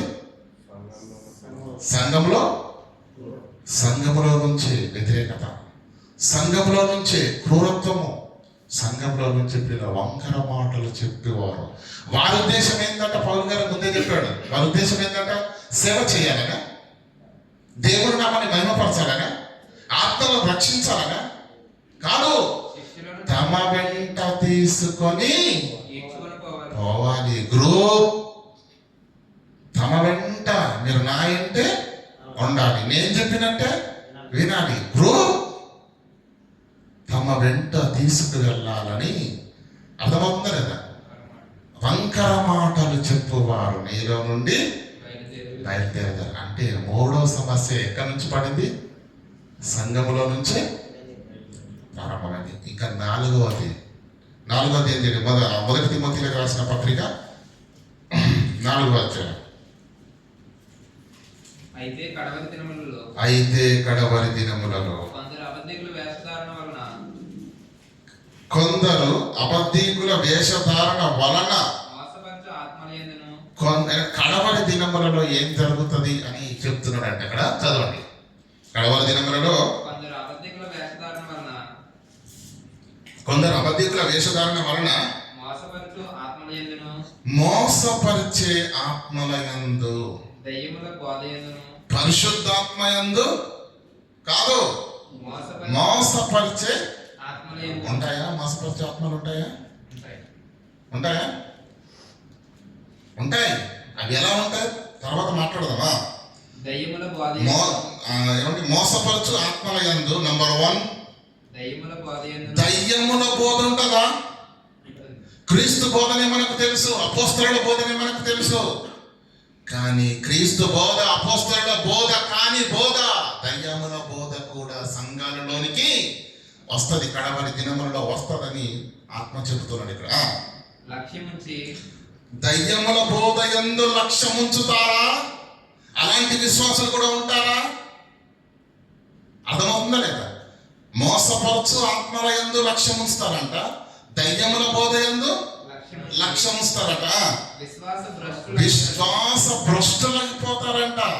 ఆత్మ తేటగా చెప్పుచున్నాడు. ఇలాంటివి జరుగుతాయని ఆత్మ తేటగా చెప్పుచున్నాడు. అంటే ప్రారంభ శతాబ్దంలోని ఇదంతా సంఘాల పైన ప్రభావము ఉంది. క్రీస్తు యొక్క బోధను కలిపి చెరిపెట్టి ఉద్దేశంతో కపట సహోదరులు బయలుదేరారు. కపట సహోదరులు బయలుదేరారు. ఆ అబద్ధికులు వాతవేయబడిన మనస్సాక్షి గలవారై వంకర మాటలు చెప్పువారు మీలో ఉంటారని చెప్పాడు కదా పౌలు గారు ముందే. ఆ వంకర మాటలు ఏంటట? వాత వేయబడిన మనస్సాక్షి కలిగిన వారై వివాహము నిషేధించి దేవుని యొద్దకు వచ్చిన మనము పరిశుద్ధంగా ఉండాలి, వివాహం చేసుకోకూడదు. బైబిల్ ఉందండి. అసలు దేవుడే వివాహం చేసుకోవడమే తప్పైతే ఫస్ట్ మొట్టమొదటి తప్పిదం చేసింది ఎవరు? ఆదాము వాళ్ళకి పెళ్లి చేసింది ఎవరండి? పెళ్ళి అంటే మీరు అనుకున్నట్టు మళ్ళీ స్టేజ్ ఇది అలాంటి పెళ్ళి అంటే స్త్రీని పురుషుని జతపరచడం. దేవుడు వారిని ఆశీర్వదించి ఎట్లనగా మెరుగుపరించి అభివృద్ధి పొంది వివాహం కదా, వివాహముని నిషేధించు సత్య విషయమైన అనుభవ జ్ఞానము గల విశ్వాసులు కృతజ్ఞతాస్తుతులు చెల్లించి పుచ్చుకొని నిమిత్తము దేవుడు సృజించిన ఆహార వస్తువుల్లో కొన్నింటిని తినవలనని కొన్నింటిని తినుట మానవలనని చెప్పుచుందురు. విన్నారు ఎప్పుడన్నా? ఇది తినొద్దు, ఇది తినాలి. ఇంకా దేవుడు సృజించిన ప్రతి వస్తువును మంచిది, కృతజ్ఞతాస్తుతులు చెల్లించి పుచ్చుకొని అంటే వాక్యం ఏం చెప్పిందో అది మాత్రమే మనకు ముఖ్యం. కానీ వాక్యము చెప్పని సంగతులను ఇది ఇలా, ఇది ఇలా, ఇది ఇలా వంకర మాటలు చెప్పువారు, బైబుల్లో లేని కొత్తది ఎవరైనా మాట్లాడనుకోండి, దౌర్భాగ్యులు ఎంతో మంది దానికి ఆకర్షితులు అవుతున్నారు. బైబుల్లో ఉందా ఆలోచన లేదు. కొత్తది కావాలి ఈ సమాజానికి, కొత్తది. మనకు తెలుసు కదండి, ఒక్క బోధ కాదు, ఒక విధానం కాదు, ఎన్ని విభిన్నమైన బోధలు. కొత్తది తీసుకొచ్చేసరికి దాన్ని సపోర్ట్ చేసే వాళ్ళు ఉంటారా? ఉంటారు? మీరు చెప్పండి. ఏమండి? అబద్ధం పైన ఏమనుందని? మోసపరచు ఆత్మల యందును దయ్యముల క్రీస్తు బోధ కాని ప్రతిదీ దయ్య బోధని మీరు గుర్తుంచుకోండి. 66 పుస్తకాలలో లేని ప్రతిదీ మోసపరిచే ఆత్మ ద్వారా వచ్చిందే. దయ్యముల బోధనే అది. క్రీస్తు చెప్పనిది 66 పుస్తకాల్లో లేని ప్రతిదీ. ఈరోజు చూడండి ఎంత అవస్థలు పడుతున్నారు. బైబుల్ సెలవియ్యని దేనినైనా నువ్వు ఎంత కనెక్ట్ చేద్దాం అనుకున్నా అది కనెక్ట్ కాదు. నువ్వెంత మెరుగులు దిద్దుదాం అనుకున్నా అది ఒక కొలిక్కి రాదు. నీకు అర్థమైపోయింది విషయం ఏంటో? అర్థమవుతుందా లేదా? బైబుల్ ఏం చెప్పిందో అది వినాలి. బైబుల్ ఎక్కడ ఆగిందో అక్కడ మనం ఆగాలి. క్రీస్తు బోధ యందే, అపోస్తలుల బోధ యందే మనం లక్ష్యం ఉంచాలి తప్ప లేఖనాలకు విభిన్నమైన ఏ దానిని కూడా మనం వినడానికి కానీ అంగీకరించడానికి ఎంత మాత్రము వీల్లేదు. ఈరోజు చూడండి ఎన్ని సిద్ధాంతాలు బైబిల్లో ఉందా? అది ఏ సిద్ధాంతమైనా మీరు తీసుకోండి, బైబిల్లో ఉందా లేదని మీరు ఆలోచించండి. బైబిల్లో లేని ఏదైనా సరే కొత్తదైనా సరే ఈరోజు వెళ్ళిపోతున్నారండి జనాలు. మందరగా వెళ్ళిపోతున్నారు. ట్రెండ్ వాక్యంలో ఉందా? అది అవసరం లేదు సమాజానికి. కనుక మోసపరచు ఆత్మల బోధ వచ్చేసింది, దయ్యముల బోధ వచ్చేసింది. ఇది అన్నింటికంటే భయంకరమైన ప్రమాదంలో సంఘాన్ని తీసుకుని వెళ్ళింది ప్రియులారా. మొదటిది ప్రభుత్వం, 2 సగటు మనిషి, 3 సంఘంలో ఉన్న వ్యక్తులు, 4 బోధ. ఏ బోధన పడితే ఆ బోధన సంఘంలోనికి తేకూడదు. అది విశ్వాసుల జీవితాలను కలుషితం చేస్తుంది, చిన్నాభిన్నం చేస్తుంది. కనుక ప్రియులారా, ఒక వైద్యుడికి తెలుసు రోగికి ఏ మందులు రాయాలో, ఒక రైతుకే తెలుసు పంటకు ఏది క్షేమకరమో. ఏమండి, ఫర్టిలైజర్ షాప్లో ఉండే మందులన్నీ పంటలకే కదండి. తీసుకెళ్ళండి, మనకు నచ్చిన ఒక 4-5 రకాలే తీసుకెళ్ళి కొట్టండి, ఉంటాయా పంటలు? అది పంట. అక్కడ ఏ మందు, ఏ అవసరానికి ఏది వెయ్యాలో ఏది వెయ్యకూడదు అనేది ఒక రైతుకు మాత్రమే తెలుసు. పంటను కాపాడుతున్న రైతుకు మాత్రమే తెలుసు ఏది ఆరోగ్యం, ఏది తీయాలి, ఏది వెయ్యాలి. కనుక ప్రియులారా, ఆ ఆలోచన లేకుండా ప్రియులారా, ప్రతిదాన్ని మనం కలుషితం అయిపోతుంది. అది విశ్వాసులపైన విశేషమైన ప్రభావాన్ని చూపిస్తుంది. మీరు ఎబ్రియల్ రాసిన పత్రిక చూడగలిగితే ప్రియులారా, నానా విధములైన అన్య బోధల చేత మీరు త్రిప్పబడకండి. చూడండి, 13:7లో మేము ఉంటాం. చూడండి, 13:7 అనుకుంటాను. ఎబ్రియల్ రాసిన పత్రిక 13:7 అన్న 9. నానా విధములైన అన్య బోధల చేత త్రిప్పబడకుడి. ఏమవుతుందండి నానా విధములైన అన్య బోధలు అంటే? ఉన్న విశ్వాసం పోతే, ఏక తాత్పర్యము, ఏక భావము, ఏక గురి, ఒక లక్ష్యము. దేవుని యొక్క వాక్యంలో అనుదినము నేర్చుకోవాలి, అనుదినము ఎదగాలి. అంతటి సారము బైబిల్లో ఉంటుండగా మనం ఏం చేస్తామండి? ఏమండి, వైద్యుడి దగ్గరికి వెళ్ళినా కూడా డాక్టర్ ఏం చెప్తారు తెలుసా అండి? అమ్మ లేదంటే అయ్యా నీకు అనారోగ్యం వచ్చింది కనుక నువ్వేం చేయాలి? 3 months ఈ కోర్సు వాడాలి. మనం ఏం చేస్తాం? 3 months కోర్సు వాడాలంటే, కోర్స్ అంటే ఏంటి? నీకు వచ్చిన ఈ రోగము నయం కావాలంటే నువ్వు 3 నెలలు క్రమం తప్పకుండా నేను చెప్పిన ఆహారము తీసుకోవాలి, నేను ఇస్తున్న మందులు వేసుకోవాలి, నేను తినకూడదని చెప్పిన వాటికి నీవన్నిటికీ నీవు దూరంగా. ఈ 3 నువ్వు ఏది పాటించకపోయినా ఉపయోగం లేదు. కానీ మనం ఏం చేస్తాం? మనకి ఎలా ఉంటుందంటే, ఇలా ఎల్లగానే తగ్గిపోదాం, ఈ డాక్టర్ సరిగా లేడు అని చెప్పి మళ్ళీ ఏం చేస్తాం? ఇంకో డాక్టర్ దగ్గర అవి వేసుకుంటావా, ఇవి వేసుకుంటావా మందులు. అన్ని వేసుకునేసరికి కడుపులో మంట స్టార్ట్ అయిపోద్ది, మళ్ళీ గ్యాస్ డాక్టర్ దగ్గర పరిగెత్తాలి. ఏది ఓర్చుకోలేము, ఏది తాళలేము, ఓపికనే తక్కువ మనిషికి. కనుక నానా విధములైన బోధలు నీ ఆత్మీయ జీవితాన్ని చిన్న భిన్నం చేస్తాయి. కనుక ఏం చేయాలి? అపోస్తలుల బోధ, ఒక పట్టుదల, ఒక నిర్దేశం మనం కలిగి ఉండి, బైబిల్లో ఏదైతే ఉంటుందో అది మాత్రమే నేను నమ్ముతాను. ఎవరు చెప్పినా, బైబిల్లో లేనిది ఎవరు చెప్పినా నేను నమ్మను. అది దేవుని పిల్లల యొక్క తీర్మానం. మనకు మనిషి నచ్చితే చాలు, ఆయన ఏం చెప్పినా ఓకే. ఎందుకంటే ఈరోజు స్టార్స్ ఎందుకు అయ్యాయి? అభిమాన సంఘాలు ఎందుకు పుట్టినాయి చెప్పండి? ఫ్యాన్స్. క్రీస్తునన్నా పట్టించుకోవడం. ఆ లయగారిని అన్నారనుకోండి, కదిలిపోతాయి పునాదులు. అర్థమవుతుంది కదా? క్రైస్తవుడు క్రీస్తుని ప్రేమించాలా? అర్థమవునా? మరి సేవకుడు అనేవాడు కూడా ఏం చేయాలి? విశ్వాసులను క్రీస్తుకు అంటకట్టాలి. అంట కాదు. ఇప్పుడు అలాగే అయ్యారండి బాబు. ఒకప్పుడు అభిమానులు అనేవాళ్ళు ఎక్కడ ఉండేవాళ్ళు? సినిమాల్లోనే కనిపించేవారు. తారలు, స్టార్స్ ఎక్కడ ఉండేవాళ్ళు? సినిమా రంగంలోనే ఉండేవాళ్ళు. కానీ ఈరోజు ప్రతి సేవకుడు స్టారే. ఎందుకంటే బ్యాచ్ ఉంటుంది పైన, వెనకతలు ఒకటి. కనుక ప్రియులారా, బోధ, ఏ బోధ పడితే ఆ బోధ సంఘంలోనికి ఆహ్వానించకూడడానికి వీల్లేదు. అది క్షేమకరమైనది కాదు. ఎందుకంటే సిద్ధాంతాలు వేరు. ఎందుకంటే అది చెరిపేది, మంచిది కాదు.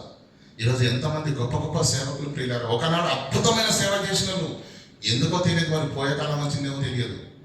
ఎందుకండి వాక్యానికి భిన్నమైన వాక్యానికి భిన్నంగా ఉన్న సంగతి వాళ్ళకు కూడా తెలుసు. కానీ నేను పట్టుకున్న కొందేలకు నేను గెలవాలి అంతే, నేను ఓడిపోను, అదొకటే. అది వాళ్ళకు కూడా తెలుసు. ఎందుకండి ఈ స్వార్థాలు, ఈ ఈగోలు ఎందుకు? దేవుని వాక్యం దగ్గర అందరము తల దించాలి. వాక్యంలో ఉన్నదే రైటు. నాకు తెలియదు వాక్యం సంపూర్ణంగా, నీకు ప్రపంచంలో ఎవ్వడికి తెలియదు.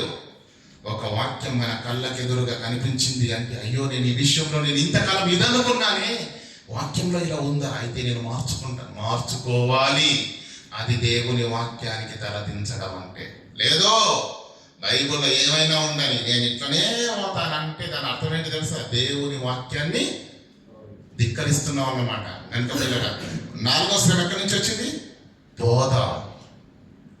భిన్నమైన బోధలు సంఘం పైన అతి ప్రభావాన్ని చూపించేసరికి ప్రియులారా తట్టుకోలేకపోతున్నాయి ఆత్మీయ జీవితాలు. ఇక చివరిగా ఉండేది ఏంటంటే కపట సహోదరులు. క్రూరంగా ఉండే వాళ్ళు బయటపడిపోతారు. అర్థమవుతుందా లేదా? పులి ఓపెన్, దాని దగ్గరికి వెళ్తుంది, కలిసి చంపేస్తుంది. అవునా? ప్రమాదం అని తెలుసు మనకు. కుక్క కాటే అదిగా కరుస్తుంది, తెలిసిపోద్ది. మనిషి చెప్పలేమండి. మీ అందరితో మాట చెప్తానంటే నమ్మకానికి ద్రోహానికి ద్రోహానికి తేడా ఏంటో తెలుసా? చెప్పగలరు? ద్రోహానికి నమ్మక ద్రోహానికి. ఈ ప్రశ్న ఒక సహోదరుని అడిగిన ఒకసారి, సమాధానం ఇప్పటివరకు రాలేదు. అర్థమవుతుందా? ద్రోహానికి నమ్మక ద్రోహానికి తేడా ఏంటో తెలుసా? ద్రోహం బయటపడి ఎవడైనా చేస్తే దాన్ని ద్రోహం అంటారు. నమ్మించి నమ్మకంగా ఉండి చేసేవాడు చేసే ద్రోహం చూస్తారో దాని పేరే నమ్మక ద్రోహం. కపట సహోదరులు అంటే ఏమండి? అపోస్తలుడైన పౌలు పడిన శ్రమలు లిస్ట్ మనకు తెలుసు. 2 కొరింథీయుల 11:23 నుంచి ఉంటుంది కదా. అందులో అన్నిటికంటే ఎక్కువ ఆయన శ్రమలు పడింది ఎవరి వలన తెలుసా? కపట సహోదరుల వలనైన శ్రమలు. స్వజనుల వలన, సొంత వారి వలన శ్రమలే. కపట సహోదరులు అంటే చాలా డేంజర్ అండి బాబు. కపటం అంటే ప్రేమ వేరు, ప్రేమ వేరు. ఇంకేంటి? నిష్కపటమైన ప్రేమ వేరు. కానీ ఈరోజు ప్రేమలను ఒకే విధంగా ఉన్నాయండి. స్వార్థపూరితమైన ప్రేమ, అవసరాలతో కూడిన ప్రేమ కదా. అవసరం ఉన్నప్పుడు ఒక తిరిగి ఉంటుంది ప్రేమ, అవసరం తీరాక అది మనుషుల యొక్క నైజం. కానీ సంఘాలలో వాక్యం చేత కట్టబడుతున్నటువంటి మనలో ఉండవలసిందేంటి? నిష్కపటమైన ప్రేమ. నిష్కపటమైనది, ఏది ఆశించకుండా, ఏది కోరుకోకుండా, కేవలము దేవుని నామ మహిమార్థంగా ఆత్మల రక్షణ కొరకు ఏమండి కష్టపడి ఏమంటే తన చెమటను, తన సమయాన్ని, తన ధనాన్ని వెచ్చించి చేసేది ఏదైతే ఉంటుందో ప్రియులారా, ఏంటది? నిష్కపటమైన ప్రేమ. చూడండి ఆ మాటను తిమోతికి రాసినటువంటి మొదటి పత్రిక 5వ వచనం చదవండి. 1-5.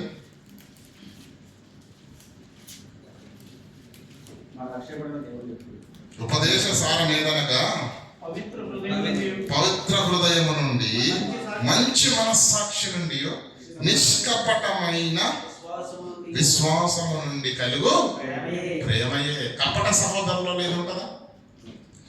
వారి పేరే కపట సహోదరులు. కనుక ప్రియులారా సంఘములో కానీ, ప్రియులారా ఆనాడు అపోస్తలుడైన పౌలు గారి జీవితంలో కానీ ఆయన పడిన శ్రమల్లో అన్నిటికంటే ఎక్కువగా ఆయన శ్రమ పడింది ఎవరి వలన తెలుసా? స్వజనుల వలన నెంబర్ 1, నెంబర్ 2 కపట సహోదరుల వలన. గనక ఆ సంఘాన్ని కాయడానికి వెళుతున్న తిమోతి కుమారుడా, కపట సహోదరుల వల్ల వచ్చే దెబ్బ ఉంటుంది చూడు, కోలుకోలేవు నాయన. నమ్మకంగా ఉంటారు, చివరి నిమిషంలో ఏం చేస్తారు? పార్టీ మార్చేస్తారు. రాజకీయాల్లోనే కాదండి, యాజకత్వం జరగాల్సిన సంఘాల్లో కూడా ఇప్పుడు ఏం జరుగుతున్నాయి? రాజకీయాలు, కపట సహోదరులు, వారి హృదయంలో కపటం ఉంది. దేవుని వాక్యం గురించినటువంటి గురి కాదు, ఆత్మల రక్షణ గురించినటువంటి గురి కాదు, సంఘాన్ని బలపరచాలన్న గురి కాదు, దేవుని నామాన్ని మహిమపరచాలన్న గురి కాదు. బ్రతికొండగానే దేవుని కొరకు మనం సత్క్రియలు చేసి, దేవుని కొరకు తండ్రి నేను ఇది చేశాను అన్న దేవుని పనిలో మనం అందరము తనివి తీరాలి. దేవుని పనిలో మనం జ్ఞాపకాలను సంపాదించుకోవాలి. దేవుని పనిలో మనము ఏమంటే స్మృతులుగా ఉండిపోవాలన్న ఆలోచన కలిగినటువంటిది కాదు. వంకర మాటలు చెప్పువారు మీలో నుండే. వాళ్ళ ఉద్దేశం ఏంటి? తమ వెంట మీరు ఎలా ఉండాలంటండి? విశ్వాసాన్ని తమ వెంట తీసుకువెళ్ళాలని. ఏమండి, మన విశ్వాస జీవితాలను చెడిపోయేవారు ఎక్కడి నుంచో రారండి, బయట నుంచి రారు. ఆలోచించండి మీరు. కనుక కపట సహోదరుల వలన ఈ 5 సమస్యలు సంఘాన్ని కుదిపేసినాయి. నెంబర్ 1 ప్రభుత్వము, నెంబర్ 2 సగటు ప్రజల వలన శ్రమలు, నెంబర్ 3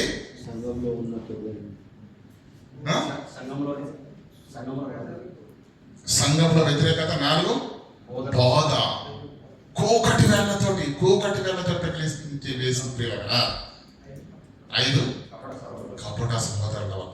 ఇలాంటి ఈ 5 సమస్యల వలన సంఘము ఎంత ఎంత ఎంత పతనావస్థకు చేరిపోయిందంటే ప్రియులారా, సంఘములో క్రమం లేదు, చిన్న భిన్నమైపోయింది. ఎవరి ఇష్టానుసారంగా వాళ్ళే ఉన్నారు. ఏమంటే ఇక్కడ మనకు ఆ మాట కూడా చెప్పాడు కదా పౌలు గారు, 18వ వచనంలో, కుమారుడవైన తిమోతి విశ్వాసంలో మంచి మనస్సాక్షి గలవాడై ఉన్నావు. నిన్ను గురించి ముందు ప్రకటించబడిన ప్రకారంగా ఈ మంచి పోరాటమును నీవు పోరాడు. నీకెందుకు చెబుతున్నానంటే నాయన, నువ్వు యవన కాలంలో ఉన్నావు. అదే యవన కాలంలో ఉన్న కొంతమంది ఆత్మీయ సహోదరులు సంఘములో వాక్యం చెప్పి బలంగా నిలబడ్డ వాళ్ళే ఏమయ్యారండి? ఇట్టి వాటిని బట్టి యాజ్ఞని నీకు అప్పగించుచున్నాను. అట్టి మనస్సాక్షి. ఏ మనస్సాక్షి? విశ్వాస సంబంధమైన మంచి పోరాటం పోరాడాలి. దేవుని కొరకు బ్రతకాలి, కష్టపడాలి. నా సమయాన్ని, ధనాన్ని, ఆరోగ్యాన్ని వెచ్చించి ఆత్మను రక్షించాలి, దేవుని నామాన్ని మహిమపరచాలి. ఊపిరుండగానే దేవుని కొరకు నేను ఏదైనా చేసి తీరాలి. ఇట్టి మనస్సాక్షి లేదంట. ఏముందంట మరి? ఇట్టి మనస్సాక్షిని కొందరు త్రోసివేసి. అంటే పని వద్దా? విశ్వాస సంబంధమైన మంచి పోరాడండి అంటే దాని అర్థం ఏంటి? పోరాటాలు. మనకి పోరాటం అంటే దాని అర్థం ఏంటి? పిల్లలు కత్తులు వేసుకొని, ఏమంటే బల్లలు వేసుకొని ఎక్కడికి వెళ్ళమని కాదు, అవిధేయత పైన. ఈ లోకంలో అనేక మంది దేవునికి కాకుండా సమాజంలోనికి, లోకంలోనికి ఆశల వెంబడి, ఆశల వెంబడి కొట్టుకుని పోతున్న అనేక మంది సహోదరులు ఉన్నారు ఈ సమాజంలో. ఎంతమందిని కాపాడగలుగుతున్నాం? ఒక అపోస్తలుడైన పౌలు కాలికి బట్టి ఏమని కాలు పాదము నిలపకుండా ఎందుకు పరిగెత్తాడు తెలుసా? కొందరినైనా రక్షించాలని. ఆ పరుగే ఆయన ఆరాటమే. ఆయన ఒక్కడికి ఎలా ఉండవలసింది? క్రైస్తవులుగా మనందరికీ ఉందా లేదా? విశ్వాస సంబంధమైన మంచి పోరాడాలి. మనస్సాక్షి ప్రతి క్రైస్తవుడికి ఉండాలి. ఆ పోరాటంలో పాలిభాగస్తులు అవ్వాలి, ఆ పోరాటంలో చేయుతనివ్వాలి, ఆ పోరాటంలో అందరం కలిసి ఆత్మను రక్షించి దేవుని నామాన్ని మహిమపరచాలి, సంఘాన్ని బలపరచాలి. మెట్టుకు ఊపిరుండగానే, యవన కాలంలో ఉండగానే దేవుని కొరకు నేను ఈ పని చేశాను అన్న జ్ఞాపకాలు రేపు వృద్ధాప్యంలో మంచాల పడుకొని కూడా నేను నా తండ్రి కొరకు నేను పనిచేశాను. పౌలు గారు కూడా మరణ ఛాయలోకి వెళ్ళిన తర్వాత ఏమన్నా తెలుసా? నేను ఇప్పుడే ప్రాణార్పణముగా భయపడుతున్నాను, మంచి పోరాటమును సాటిస్ఫాక్షన్ అయ్యాను, విశ్వాసమును కాపాడుకుంటుంది. నేను చేసిన పనికి, నేను పడ్డ ప్రయాసానికి నా కొరకు నీతి కిరీటము పరలోకంలో. దట్ ఈస్ క్రైస్తవ జీవితం. ఊపిరితో ఉండగానే పరలోకంలో సీటు కన్ఫర్మ్ చేసుకోవాలి. విశ్వాస సంబంధమైన మంచి పోరాడము. ఈ మనస్సు లేదు, ఈ ఆలోచన లేదు, ఈ ఉద్దేశం లేదు. అట్టి వారు ఇట్టి మనస్సాక్షి నుంచి తప్పిపోయి చదవడం. అట్టి మనస్సాక్షి కొందరు త్రోసివేసి ఏం పడరా ఊకే, ఏం పోరాటం ఊకే. అంతేగా త్రోసివేయడం అంటే అట్టి వారు మనస్సాక్షిని అట్టి మనస్సాక్షి. ఎట్టి మనస్సాక్షి? విశ్వాస సంబంధమైన మంచి పోరాడవలన మనస్సాక్షిని త్రోసివేసి విశ్వాస విషయమై వాడబద్దలైపోయిన విశ్వాస విషయంలో ఓడబద్దలైపోయినట్టు ఇందాక చదివాం కదండి, దయ్యముల ఆత్మయందు లక్ష్యం నుంచి విశ్వాస భ్రష్టులకు అని అన్నాడా లేదా? దేవుని పని చేయాలని గురి లేదంటే అంతే, అయిపోయినట్టే దాని అర్థం. ఈ రోజు కాకపోతే రేపైనా వాడు పడిపోతాడు. ఎందుకు వచ్చావు అసలు సేవలోకి? ఎందుకు వచ్చావు? క్రీస్తు దగ్గరికి ఎందుకు వచ్చావు? ఏమండి, చీకటిలో నుంచి మిమ్మల్ని ఆశ్చర్యకరమైన తన వెలుగులోనికి పిలిచిన వాని గుణాతిశయములను నువ్వు వచ్చిందే ప్రకటించడానికి, నువ్వు వచ్చిందే నీ బ్రతుకును ఈ సమాజంలో క్రీస్తును ప్రచురించడానికి వచ్చావు. ఆ విశ్వాస సంబంధమైన మంచి పోరాటం పౌరు పోరాడలేదా? యేసు పోరాడలేదా? అపోస్తలుడు పోరాడలేదా? మనస్సాక్ష్యం వద్దంటున్నారు. ఈరోజు ఆదివారం రోజు ఏం చేయాలి?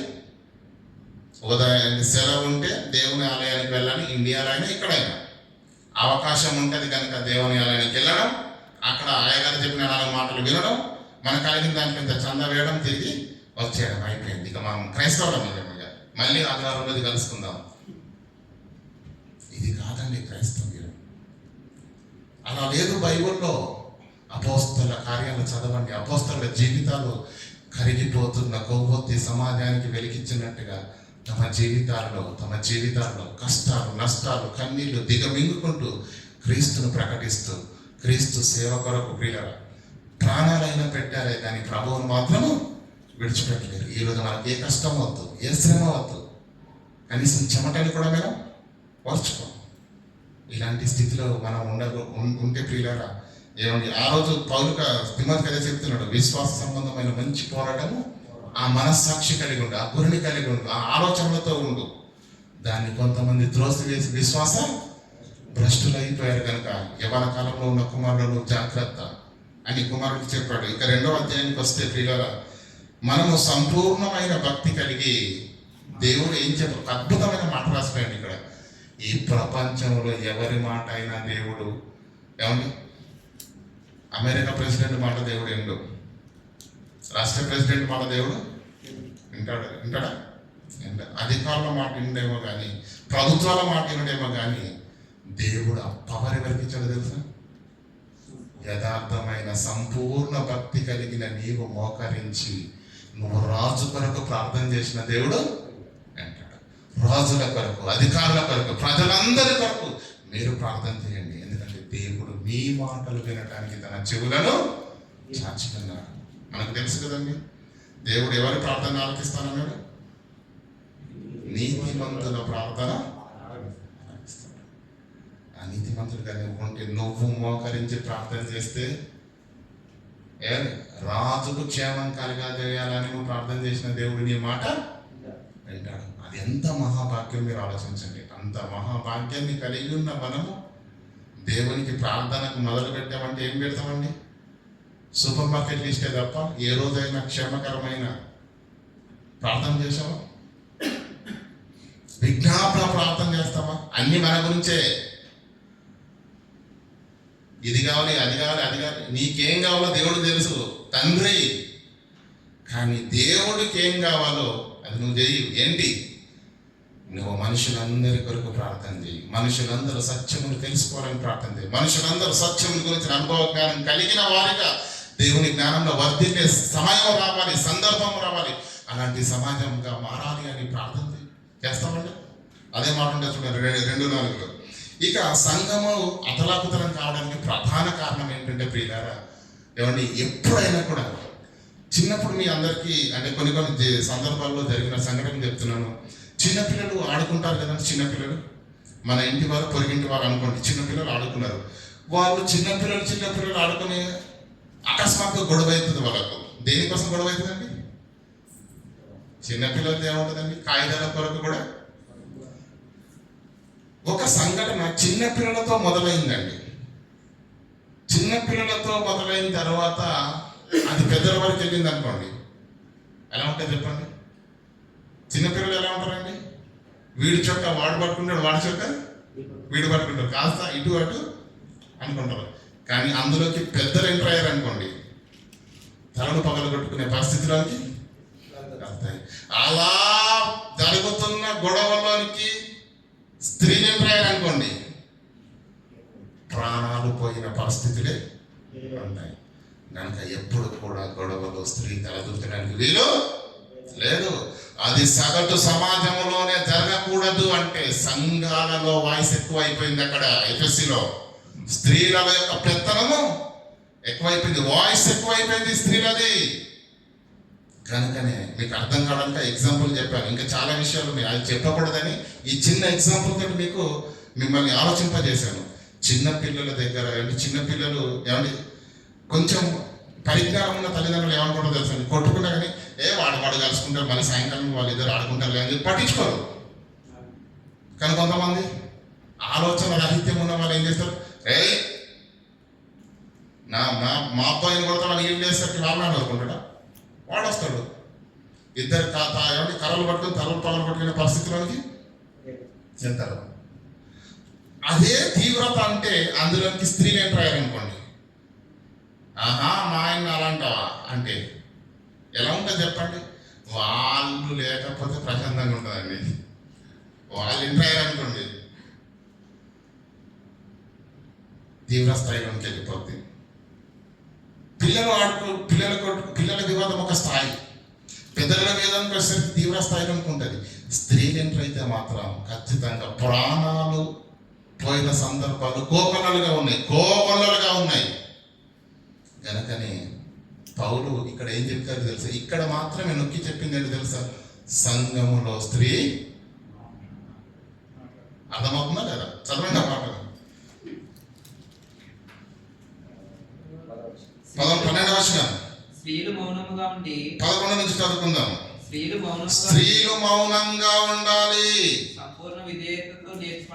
సంపూర్ణ విధేయతతో నేర్చుకోవాలి. స్త్రీ మౌనంగా ఉండి నేర్చుకోవాల్సిందే తప్ప ఉపదేశించుటకైనను అంటే గైడ్స్ ఏమండి ఉచిత సలహాలు ఇవ్వడానికైనా ఈ సంఘాన్ని బట్టి నేను మాట్లాడుతున్నా, పురుషుని పైన అధికారం చేయటానికైనా నేను సెలవియ్యను, దాన్ని నేను యాక్సెప్ట్ చేయను అంటున్నాడు. అంటే అక్కడ ఏం జరుగుతుంది ఎఫెసు సంఘంలో? ఒక్క మాటలో చెప్పాలంటే రూల్ చేస్తున్నది లేడీ బాస్లే. అర్థమవుతుందా? కనుకనే అది చిందరవందరగా అయిపోయింది. అక్కడ అంటున్నాడు, పైగా ఇది సంఘమన్న స్పృహ కానీ లేకుండా వారి వస్త్రధారణ వేషధారణ ఎలా ఉందటండి, దాని గురించి మాటలు రాస్తున్నాడండి. ఇక్కడ మీ జడలు ఎలా వేసుకోవాలి, మీ అలంకరణ ఎలా ఉండాలి అనేసరికి మొత్తం పైనుంచి కింది దాకా దగదగదగ మెరిసిపోయేటట్టుగా ఎలా ఉందో చెప్పండి. సంఘానికి వెళుతున్నామంటే పిల్లలు ఒకటి మీరు ఆలోచించండి, స్కూల్ యూనిఫామ్ ఉందా? అది ఎందుకు పెట్టరు తెలుసా? అది ఎందుకంటే ధనవంతులైన పిల్లవాళ్ళు ఉంటారు, పేదవాడైన పిల్లవాళ్ళు ఉంటారు. ధనవంతులు ప్రతి రోజు ఒక కొత్త డ్రెస్ వేసుకుని వెళ్తారు. పేదవాళ్ళ పిల్లలు చినిగిపోయిన అంగి, చినిగిపోయిన చొక్కా లాగేసుకుని వెళ్ళాలి, అంతేనా? నెక్కరు. అలా వెళ్ళినప్పుడు ఆ వ్యత్యాసం ఎలా ఎంత బ్యాడ్గా ఉంటుంది. చిన్నపిల్లలు వాళ్ళు వెళ్ళి విద్య నేర్చుకోవాల్సిన ఆ సమయంలో అయ్యో వాళ్ళందరి బట్టలు అలా ఉన్నాయి, నా బట్టలు ఎందుకు ఇలా ఉన్నాయి అని చెప్పేసి ఒక ఆవేదన వాడి హృదయంలో ఉంటుండగా అధ్యాపకులు చెప్పిన పాఠం వాడికి ఎక్కుతుందా? ఎక్కదు. కనుక పసిపిల్లల మనసు తెల్లటి స్వచ్ఛమైన పాల లాంటిది. ఆ స్వచ్ఛమైన పాల లాంటి ఆ మనసుల్లోని అక్షర జ్ఞానాన్ని నింపాలి అంటే వారి మనసుల్లో కలత ఉండకూడదు, వాడి మనసులో చింత ఉండకూడదు, వాడి మనసులో ఆవేదన ఉండకూడదు. అంటే ఒక్కటే యూనిఫామ్. పేదవాడు అదే వేయాలి, ధనవంతుడు అదే. అంటే పేద ధనిక తారతమ్యము లేకుండా అందరూ ఒక్కటే అనే స్పృహ కల్పించడానికి పుట్టినదే యూనిఫామ్. అంటే దాని అర్థం ఏంటంటే ప్రియులారా, మన వస్త్రధారణ ఇంకొకటి హృదయంలో ఆలోచనను పుట్టించడానికి వీలు లేదు. ప్రతిరోజు 5,000 రూపాయలు కోటేసుకొని వచ్చారనుకోండి ఒక ఆయన, చిన్న సాగుతోటి తగుమాత్రపు జీవితాన్ని జీవిస్తున్న ఆయన ఒకే షర్టు ఒకే ప్యాంటును ప్రతివారం వేసుకొచ్చాడు అనుకోండి, ఆయన మనసులో ఏముంటుంది? ఆలోచన చెప్తుంది, ఈయనకేంట్రా లగ్జరీ లైఫ్ ఉంది, నా బ్రతికేమో ఇలా తగలడింది. దేవుడు ఆయన అలా ఆశీర్వదించాడు, నన్ను మర్చిపోయినట్టున్నాడు దేవుడు. ఇలాంటి ఆవేదనతోటి స్పృహతో ఉన్నాడు వాక్యం ఉంటాడు. అంటే నేను చెప్పేది ఏంటంటే మీకు సింపుల్గా అర్థం కావడానికి చెప్పిన, మనం వేసుకునే వస్త్రధారణ, మనం అలంకరించుకునే అలంకరణ, అది ఎదుటి వారిని ఏలెత్తి చూపే విధంగా ఉండటానికి వీలు లేదని పౌలు గారు ఇక్కడ నొక్కి వక్కానిస్తున్నాడు. అంటే సంఘంలో ఎలా ఉన్నది పరిస్థితి చెప్పండి. ఈరోజు చూడండి కటింగ్లు ఎలా ఉన్నాయి, పిల్లల హెయిర్ స్టైల్స్ గురించి ఎలా ఉంటాయి చెప్పండి. ఒకడు ఇట్లా లేపుతాడు, అంతేనా, ఒకటి ఇట్లా లేపుతాడు. ఒక ఆయన ఫోటో చూసానండి, అది నేను కొడుతుంది అనుకున్నానండి, నిజం కొడుతుంది అనుకున్నాను. తర్వాత కాస్త నెమ్మదిగా చూస్తే అప్పుడు తెలిసింది తలని. ఆలోచించండి. అంటే వస్త్రధారణ అంటే వస్త్రధారణనే సంఘంలో ఒక క్రమబద్ధీకరణ లేని స్థితిలోనికి వెళ్ళిపోయారంటే కంప్లీట్ గా వాళ్ళు లోకంలో అది సంగమా సంతనన్నట్టు అయిపోయింది. ఒక్క మాటలు మీకు చెప్పాలంటే దేవుని జ్ఞానం అని కానీ ఇది సంఘం అన్న వివేచన కలిగి కానీ ఇక్కడ మేము ఎలా ఉన్నది. స్కూల్కి వెళ్ళే విద్యార్థికి తెలుసు ఏ బట్టలు వేసుకొని వెళ్ళాలని. పెళ్లికి వెళ్ళేటప్పుడు ఒకలా వెళ్తాం, సాగుకి వెళ్ళేటప్పుడు పెళ్లికి వెళ్ళేటట్టు వెళ్ళామనుకోండి బాగుంటుందా? పెళ్లికి వెళ్ళేటప్పుడు ఎలా వెళ్తామండి? చక్కని కొత్త వస్త్రాలు ధరించుకొని వెళ్తాం. సాగుకి వెళ్ళేటప్పుడు చెప్పండి, అది ఇంట్లో ఎక్కడ మూలన పడనో ఏదో టీషర్ట్ ఏదో దానికించుకొని వెళ్తాం. ఎందుకు? అక్కడ విషాదం ఉంది, అక్కడ ఆవేదన ఉన్నది కనుక ఏదో పాతది వేసుకొని వెళ్తాం. కొత్తది వేసుకొని వెళ్ళండి ఒకసారి. శవం పక్కకి ఎవరు చూడరు, అందరు నీ వైపు చూస్తారు. అంటే దాని అర్థం ఏంటి? మన వస్త్రధారణ ఏం చేస్తుంది అందరినీ? మన అంటే వారి యొక్క స్థితిని నీ వైపు తిప్పుతుంది. అది సంఘంలో జరగడానికి వీలు లేదు. ఏమండి? ఆ మాటలు కూడా చెప్పాడు. ఇక తర్వాత అధ్యక్ష పదవి, దీని గురించి గత వారం నాడు మీకు చెప్పాను.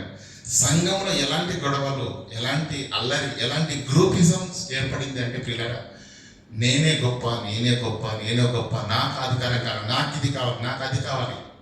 వీళ్ళు కొట్లాడుకుంటున్నప్పుడు స్త్రీలు ఎంటర్ అయ్యారనుకోండి, అంటే మా ఆయన మీకేమైనా చిన్నగా కనిపిస్తున్నాడా అన్నాడు అనుకోండి అమ్మగారు, ఇంకొక ఆవిడ దొరుకుంటుందా? వాళ్ళు ఎంటర్ అయ్యారంటే ఎలా ఉంటుంది సంఘం? అది సంఘమా సంతాన? సంతానం. ఎంత లోక జ్ఞానంలోనికి వెళ్ళిపోయారంటే ప్రియులారా, లోకమే ధనమే దైవం అని, ఈ లోకంలోనే బ్రతకాలని, ఈ లోకాన్ని అనుభవించాలని లోకం పైన సంఘములోకి వచ్చి ఆత్మీయ బోధన విని ఆత్మీయతలో నడిచిన వాళ్ళు కొంతకాలానికి వంకర మాటలు వచ్చి చెప్పగానే వారి మాటలతో నిజమే కదా, మనం చర్చలకు తీసుకుపోయేది ఏముంది? ఉన్నంతకాలం లైఫ్ను ఎంజాయ్ చేయాలి అని లోకం వైపు అడుగులేశారు. లోకంలో కలిసిపోయినట్టుగానే ఉన్నారు పిల్లలు వారి బ్రతుకులు. అందుకని ఈ మాటలు కూడా రాస్తారు, ధనవంతులకు అపేక్షించి వారు శోధనకరమైన ఊరిలోనూ ఏమండి శ్రమల్లోనూ పడుతురు. కనుక మీరేం చేస్తారు? అన్న వస్త్రములు కలిగిన వారై ఉండి, చదవండి ఆరోగ్యాన్ని ఉంటుంది చూడండి, అన్న వస్త్రములు కలిగిన వారై ఉండి వాటితో సంతృప్తి పడండి. ధనవంతులకు అపేక్షించుకోడు, అవివేక విత్తములైన అనేక దురాశలను పడుదురు. అందుకని ధనాపేక్ష సమస్త కీడునకు మూలము. చూడండి ఎంత అద్భుతమైన మాట రాసాడండి. కింద మాట ఉంది చూడండి,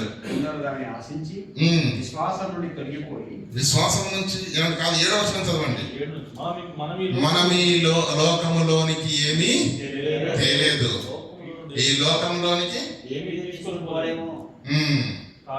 కాగా. ఎంత అద్భుతమైన మాట అండి. ఆ మాటను చెప్తున్నాడంటే పిల్లగా ఎంత అద్భుతమైన మాట కదా.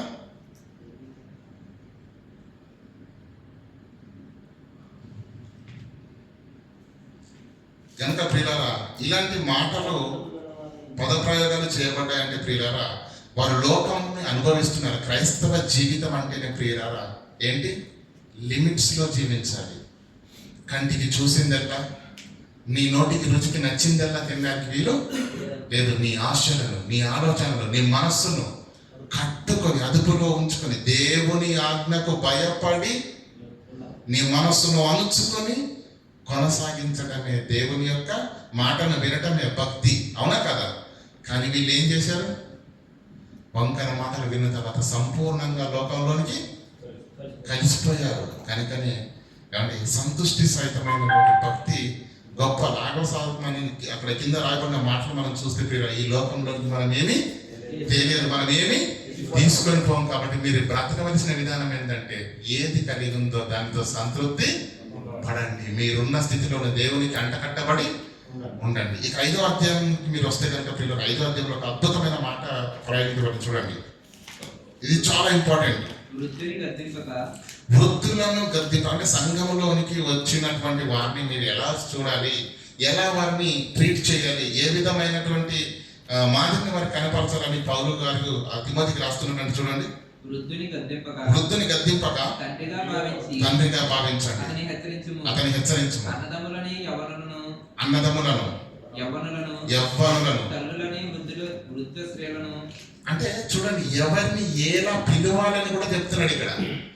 స్త్రీలలో వృద్ధులైతే ఏమన్నామంటున్నాడండి? అమ్మా చదవండి. తల్లులని వృద్ధ స్త్రీలను అక్క చెల్లెళ్ళని పూర్ణ పవిత్రతతో యవన వృద్ధుల స్త్రీలను అక్క చెల్లెళ్ళని పూర్ణ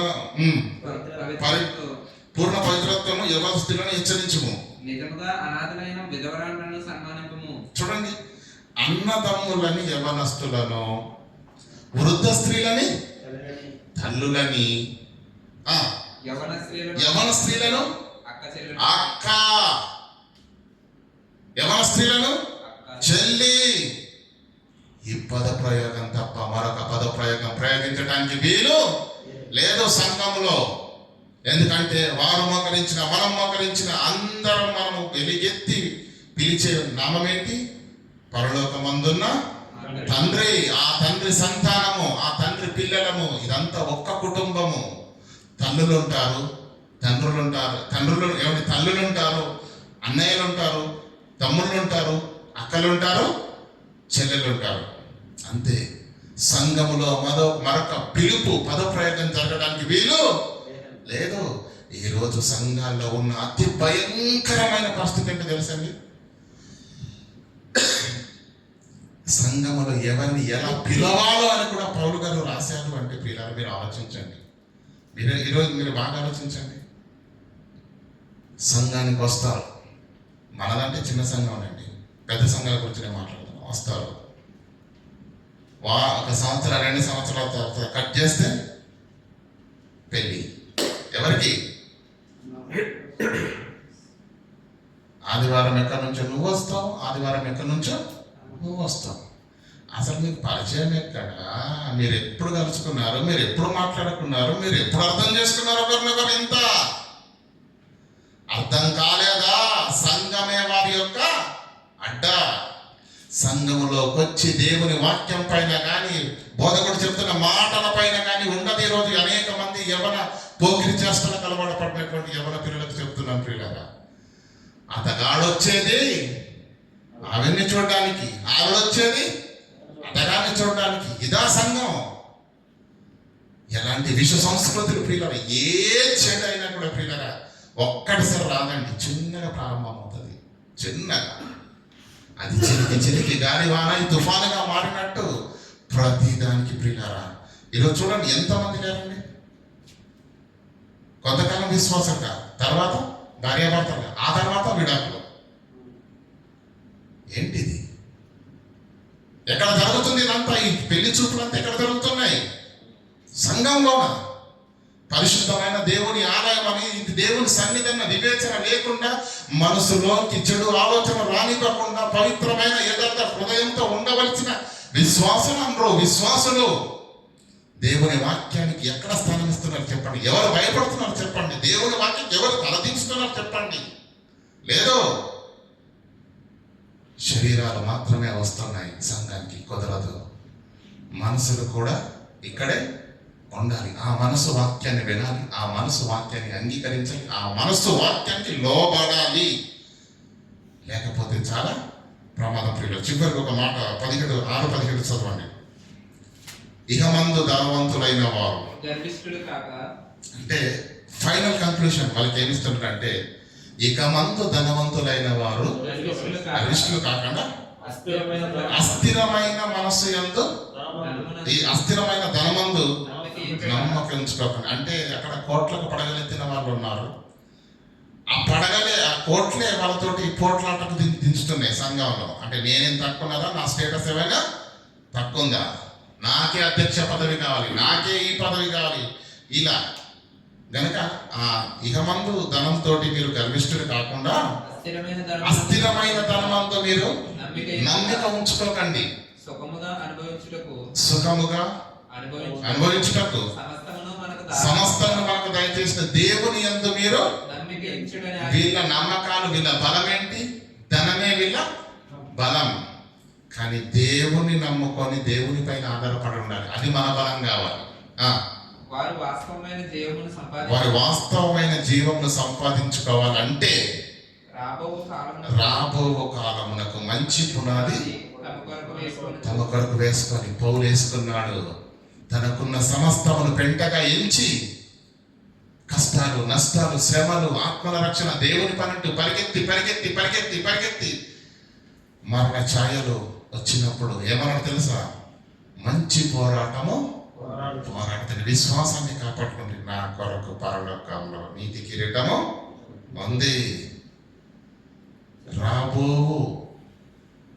జీవితమునకు మంచి పునాది పౌలు వేసుకున్నాడు, పేతురు వేసుకున్నాడు, అపోస్తలులు వేసుకున్నారు, ప్రారంభ శతాబ్దంలో క్రైస్తవులు వేసుకున్నారు. ఈరోజు మన బ్రతుకులు అలా ఉన్నాయండి. రాబోయే జీవితానికి పునాది వేయబడినట్టుగా ఉందా ఈరోజు మన బ్రతుకు జీవితాలు, మన భక్తి జీవితాలు? ఈ పూట గడిస్తే చాలు, ఈ రోజున్న కష్టం తీరితే చాలు, ఈ కన్నీళ్లు తీరితే చాలు, ఈ కష్టాలు తీరితే చాలు. అంతకుమించి దేవుని యుద్ధకు వచ్చే ఉద్దేశం మరొకటి ఈరోజు సమాజానికి లేదు. కానీ గుర్తుపెట్టుకోండి, అపోస్తలుడైన పౌలు రాసిన మాటనే, ఈ జీవిత కాలం మట్టుకే మీరు క్రీస్తుని నమ్ముకోవడానికి వీలు. రాబోయే జీవితం కొరకు మీరు క్రీస్తుని నమ్మండి. మీరు చేసే ప్రతి పని రాబోయే జీవితం కొరకై ఉండాలి. అంతే కదండి. వాస్తవమైన జీవంలో సంపాదించుకున్న నిమిత్తము రాబో కాలమునకు మంచి పునాది వేసుకొనొచ్చు, మేలు చెయ్యాలి. సత్క్రియలు సత్క్రియలు సత్క్రియలు అనే దానం, ఔదార్యము ఇలా ఉండాలి. అర్థమవుతుంది కదండి. 5-6 దైవ సేవకులు కట్టబడిన ఎఫెసీ సంఘంలో ఎంతమంది మాదిరి చూపించారండి? పౌలు గారు చెప్పారు కదా, నేను మీ మీద ఎలాంటి సేవ చేస్తున్నానో అది మీకే తెలియను. ఏమండి, ఆయన సేవ కనిపిస్తలేదా సంఘానికి? ఆయన త్యాగం కనిపిస్తలేదా సంఘానికి? ఆయన శ్రమలు కనిపిస్తలేవా? ఆయన కన్నీళ్ళు కనిపిస్తలేవా? అవి చూస్తారండి సంఘం? ఎఫెసీ సంఘం చూసిందా అండి? ఆయన కష్టాన్ని చూసిందా? ఆయన కన్నీళ్ళని చూసిందా? ఆయన త్యాగాన్ని చూసిందా? ఆయన వేదనను చూసిందా? పనికొచ్చేది మనసులో పెట్టుకోరండి. ఈరోజు మన జీవితాలు నాశనం కావడానికి కారణం కూడా అదే. ఈరోజు చాలా మంది చూడండి, ఏమండి, పనికొచ్చేదాన్ని ముందు పెట్టుకోండి, దాని కొరకు ఆలోచిద్దాం. పనికి రాని ముందర పెట్టుకున్నాం అనుకోండి, పెంటలో నుంచి ఎంత తీసుకొచ్చినా కంపే కానీ సువాసన వస్తుందండి, రాదు. పనికి రాని దాన్ని మాట్లాడదు. పనికి రానిది ఏమండి ఎత్తడానికి వీలే లేదు. పనికొచ్చేదాన్ని దృష్టిద్దాం, పనికొచ్చే దాని గురించి ఆలోచిద్దాం, పనికొచ్చే దాన్ని చూసుకుందాం. ఏమండి, ప్రయోజనకరమైనది మన ఆత్మీయ జీవితాన్ని వెలిగిస్తుంది, పనికి రానిది మన జీవితాన్ని నాశనం చేస్తుంది. కనుక ప్రియులారా, ఈ విషయాలు విని మీరు ఒక్కసారి చదవండి. మీకు ఏ డౌట్ లేకుండా తిమోతి పత్రిక ఏ ఉద్దేశంతో రాయబడిందో మీకు క్లియర్గా అర్థమైపోతుంది. కనుక ప్రియులారా, సంఘము ఒకనాడు నిలబడింది, పతనావస్థలోకి వెళ్ళిపోయింది. ఎంత పతనావస్థలోకి వెళ్ళిపోయిందంటే, ఇది దేవుని సన్నిధి, దేవుని మందిరం మన స్పృహ లేకుండా జగలు, అలంకరణ, స్త్రీలు మాట్లాడడము, యవన స్త్రీల గురించి అంత నొక్కి వక్కనిస్తున్నాడంటే ఏం జరుగుతుంది అక్కడ? స్త్రీలను అక్క అని పిలవాలి, చెల్లి అని పిలవాలి, అన్న అని పిలవాలి, తమ్ముడు అని పిలవాలి, పెద్ద వృద్ధులు అయితే తండ్రి అనాలి, లేదంటే తండ్రి అనాలి. అంతే, మరొక పిలుపు వినబడడానికి వీలు లేదు ఈ సంఘం. కానీ ఈరోజు చూడండి, ఈకలు, ఈ పక్కపక్కలు, ఏమంటే కొండ చూపులు ఎక్కడ జరుగుతున్నాయి మీకు తెలియదా? దేవుని సన్నిధిలో, సంఘపు ముసుగులో పరిశుద్ధంగా ఉండవలసిన దేవుని పిల్లలు ఏమంటే పక్కత్రో పడుతున్నది ఎక్కడ చెప్పండి? ఇక్కడ కాదా? కనుక ప్రియులారా, విషయం ఇంతైనా సరే ప్రాణాలు తీస్తుంది. గనక ప్రతి చిన్న దాని విషయంలో కోప్పడేది అందుకే. గనక విరుద్ధమైనది ఏదైనా కూడా, దేవుని వాక్యానికి విరుద్ధమైనది ఏది కూడా మనము స్వాగతించడానికి వీల్లేదు. మన ఆత్మీయ జీవితాలను వాక్య వెలుగులో కట్టుకుందాము. దేవుని యొక్క వాక్యాన్ని వింటూ, చదువుతూ, నేర్చుకుంటూ, బలపడుతూ మన ఆత్మీయ జీవితాన్ని ముందుకు తీసుకుని వెళ్దాం. మరలా చెప్తున్నాను పిల్లల, క్రీస్తు బోధ, అపోస్తల బోధ మాత్రమే మనల్ని పరలోకానికి చేస్తుంది. క్రీస్తు బోధ కానిది అంటే బైబిల్లో లేని ఏదైనా సరే, ఎవరు చెప్పినా కొత్తగా ఉన్నదని కనెక్ట్ అయ్యారనుకోండి, అది బ్రహ్మపరచు ఆత్మ, దయ్యముల బోధ, కలవరపరిచే ఆత్మ. కనుక ఆలోచించండి. మరి ఈ మాటలు విని మరొక్కసారి మీరు ఆత్మీయంగా బలపడాలని ఆశపడుతున్నాను. ప్రార్థన చేస్తున్నాం. కనికరంగా దేవ కృపానతుడైన మా తండ్రి, నీ ఘనమైన పవిత్రమైన నామానికి వందనాలు తండ్రి. మరొక్కసారి తండ్రి, నీ యొక్క మహాకృప చేత తండ్రి, ఇటు మాటలు మాకు వినిపించి నేర్పించినందుకు వందనాలు.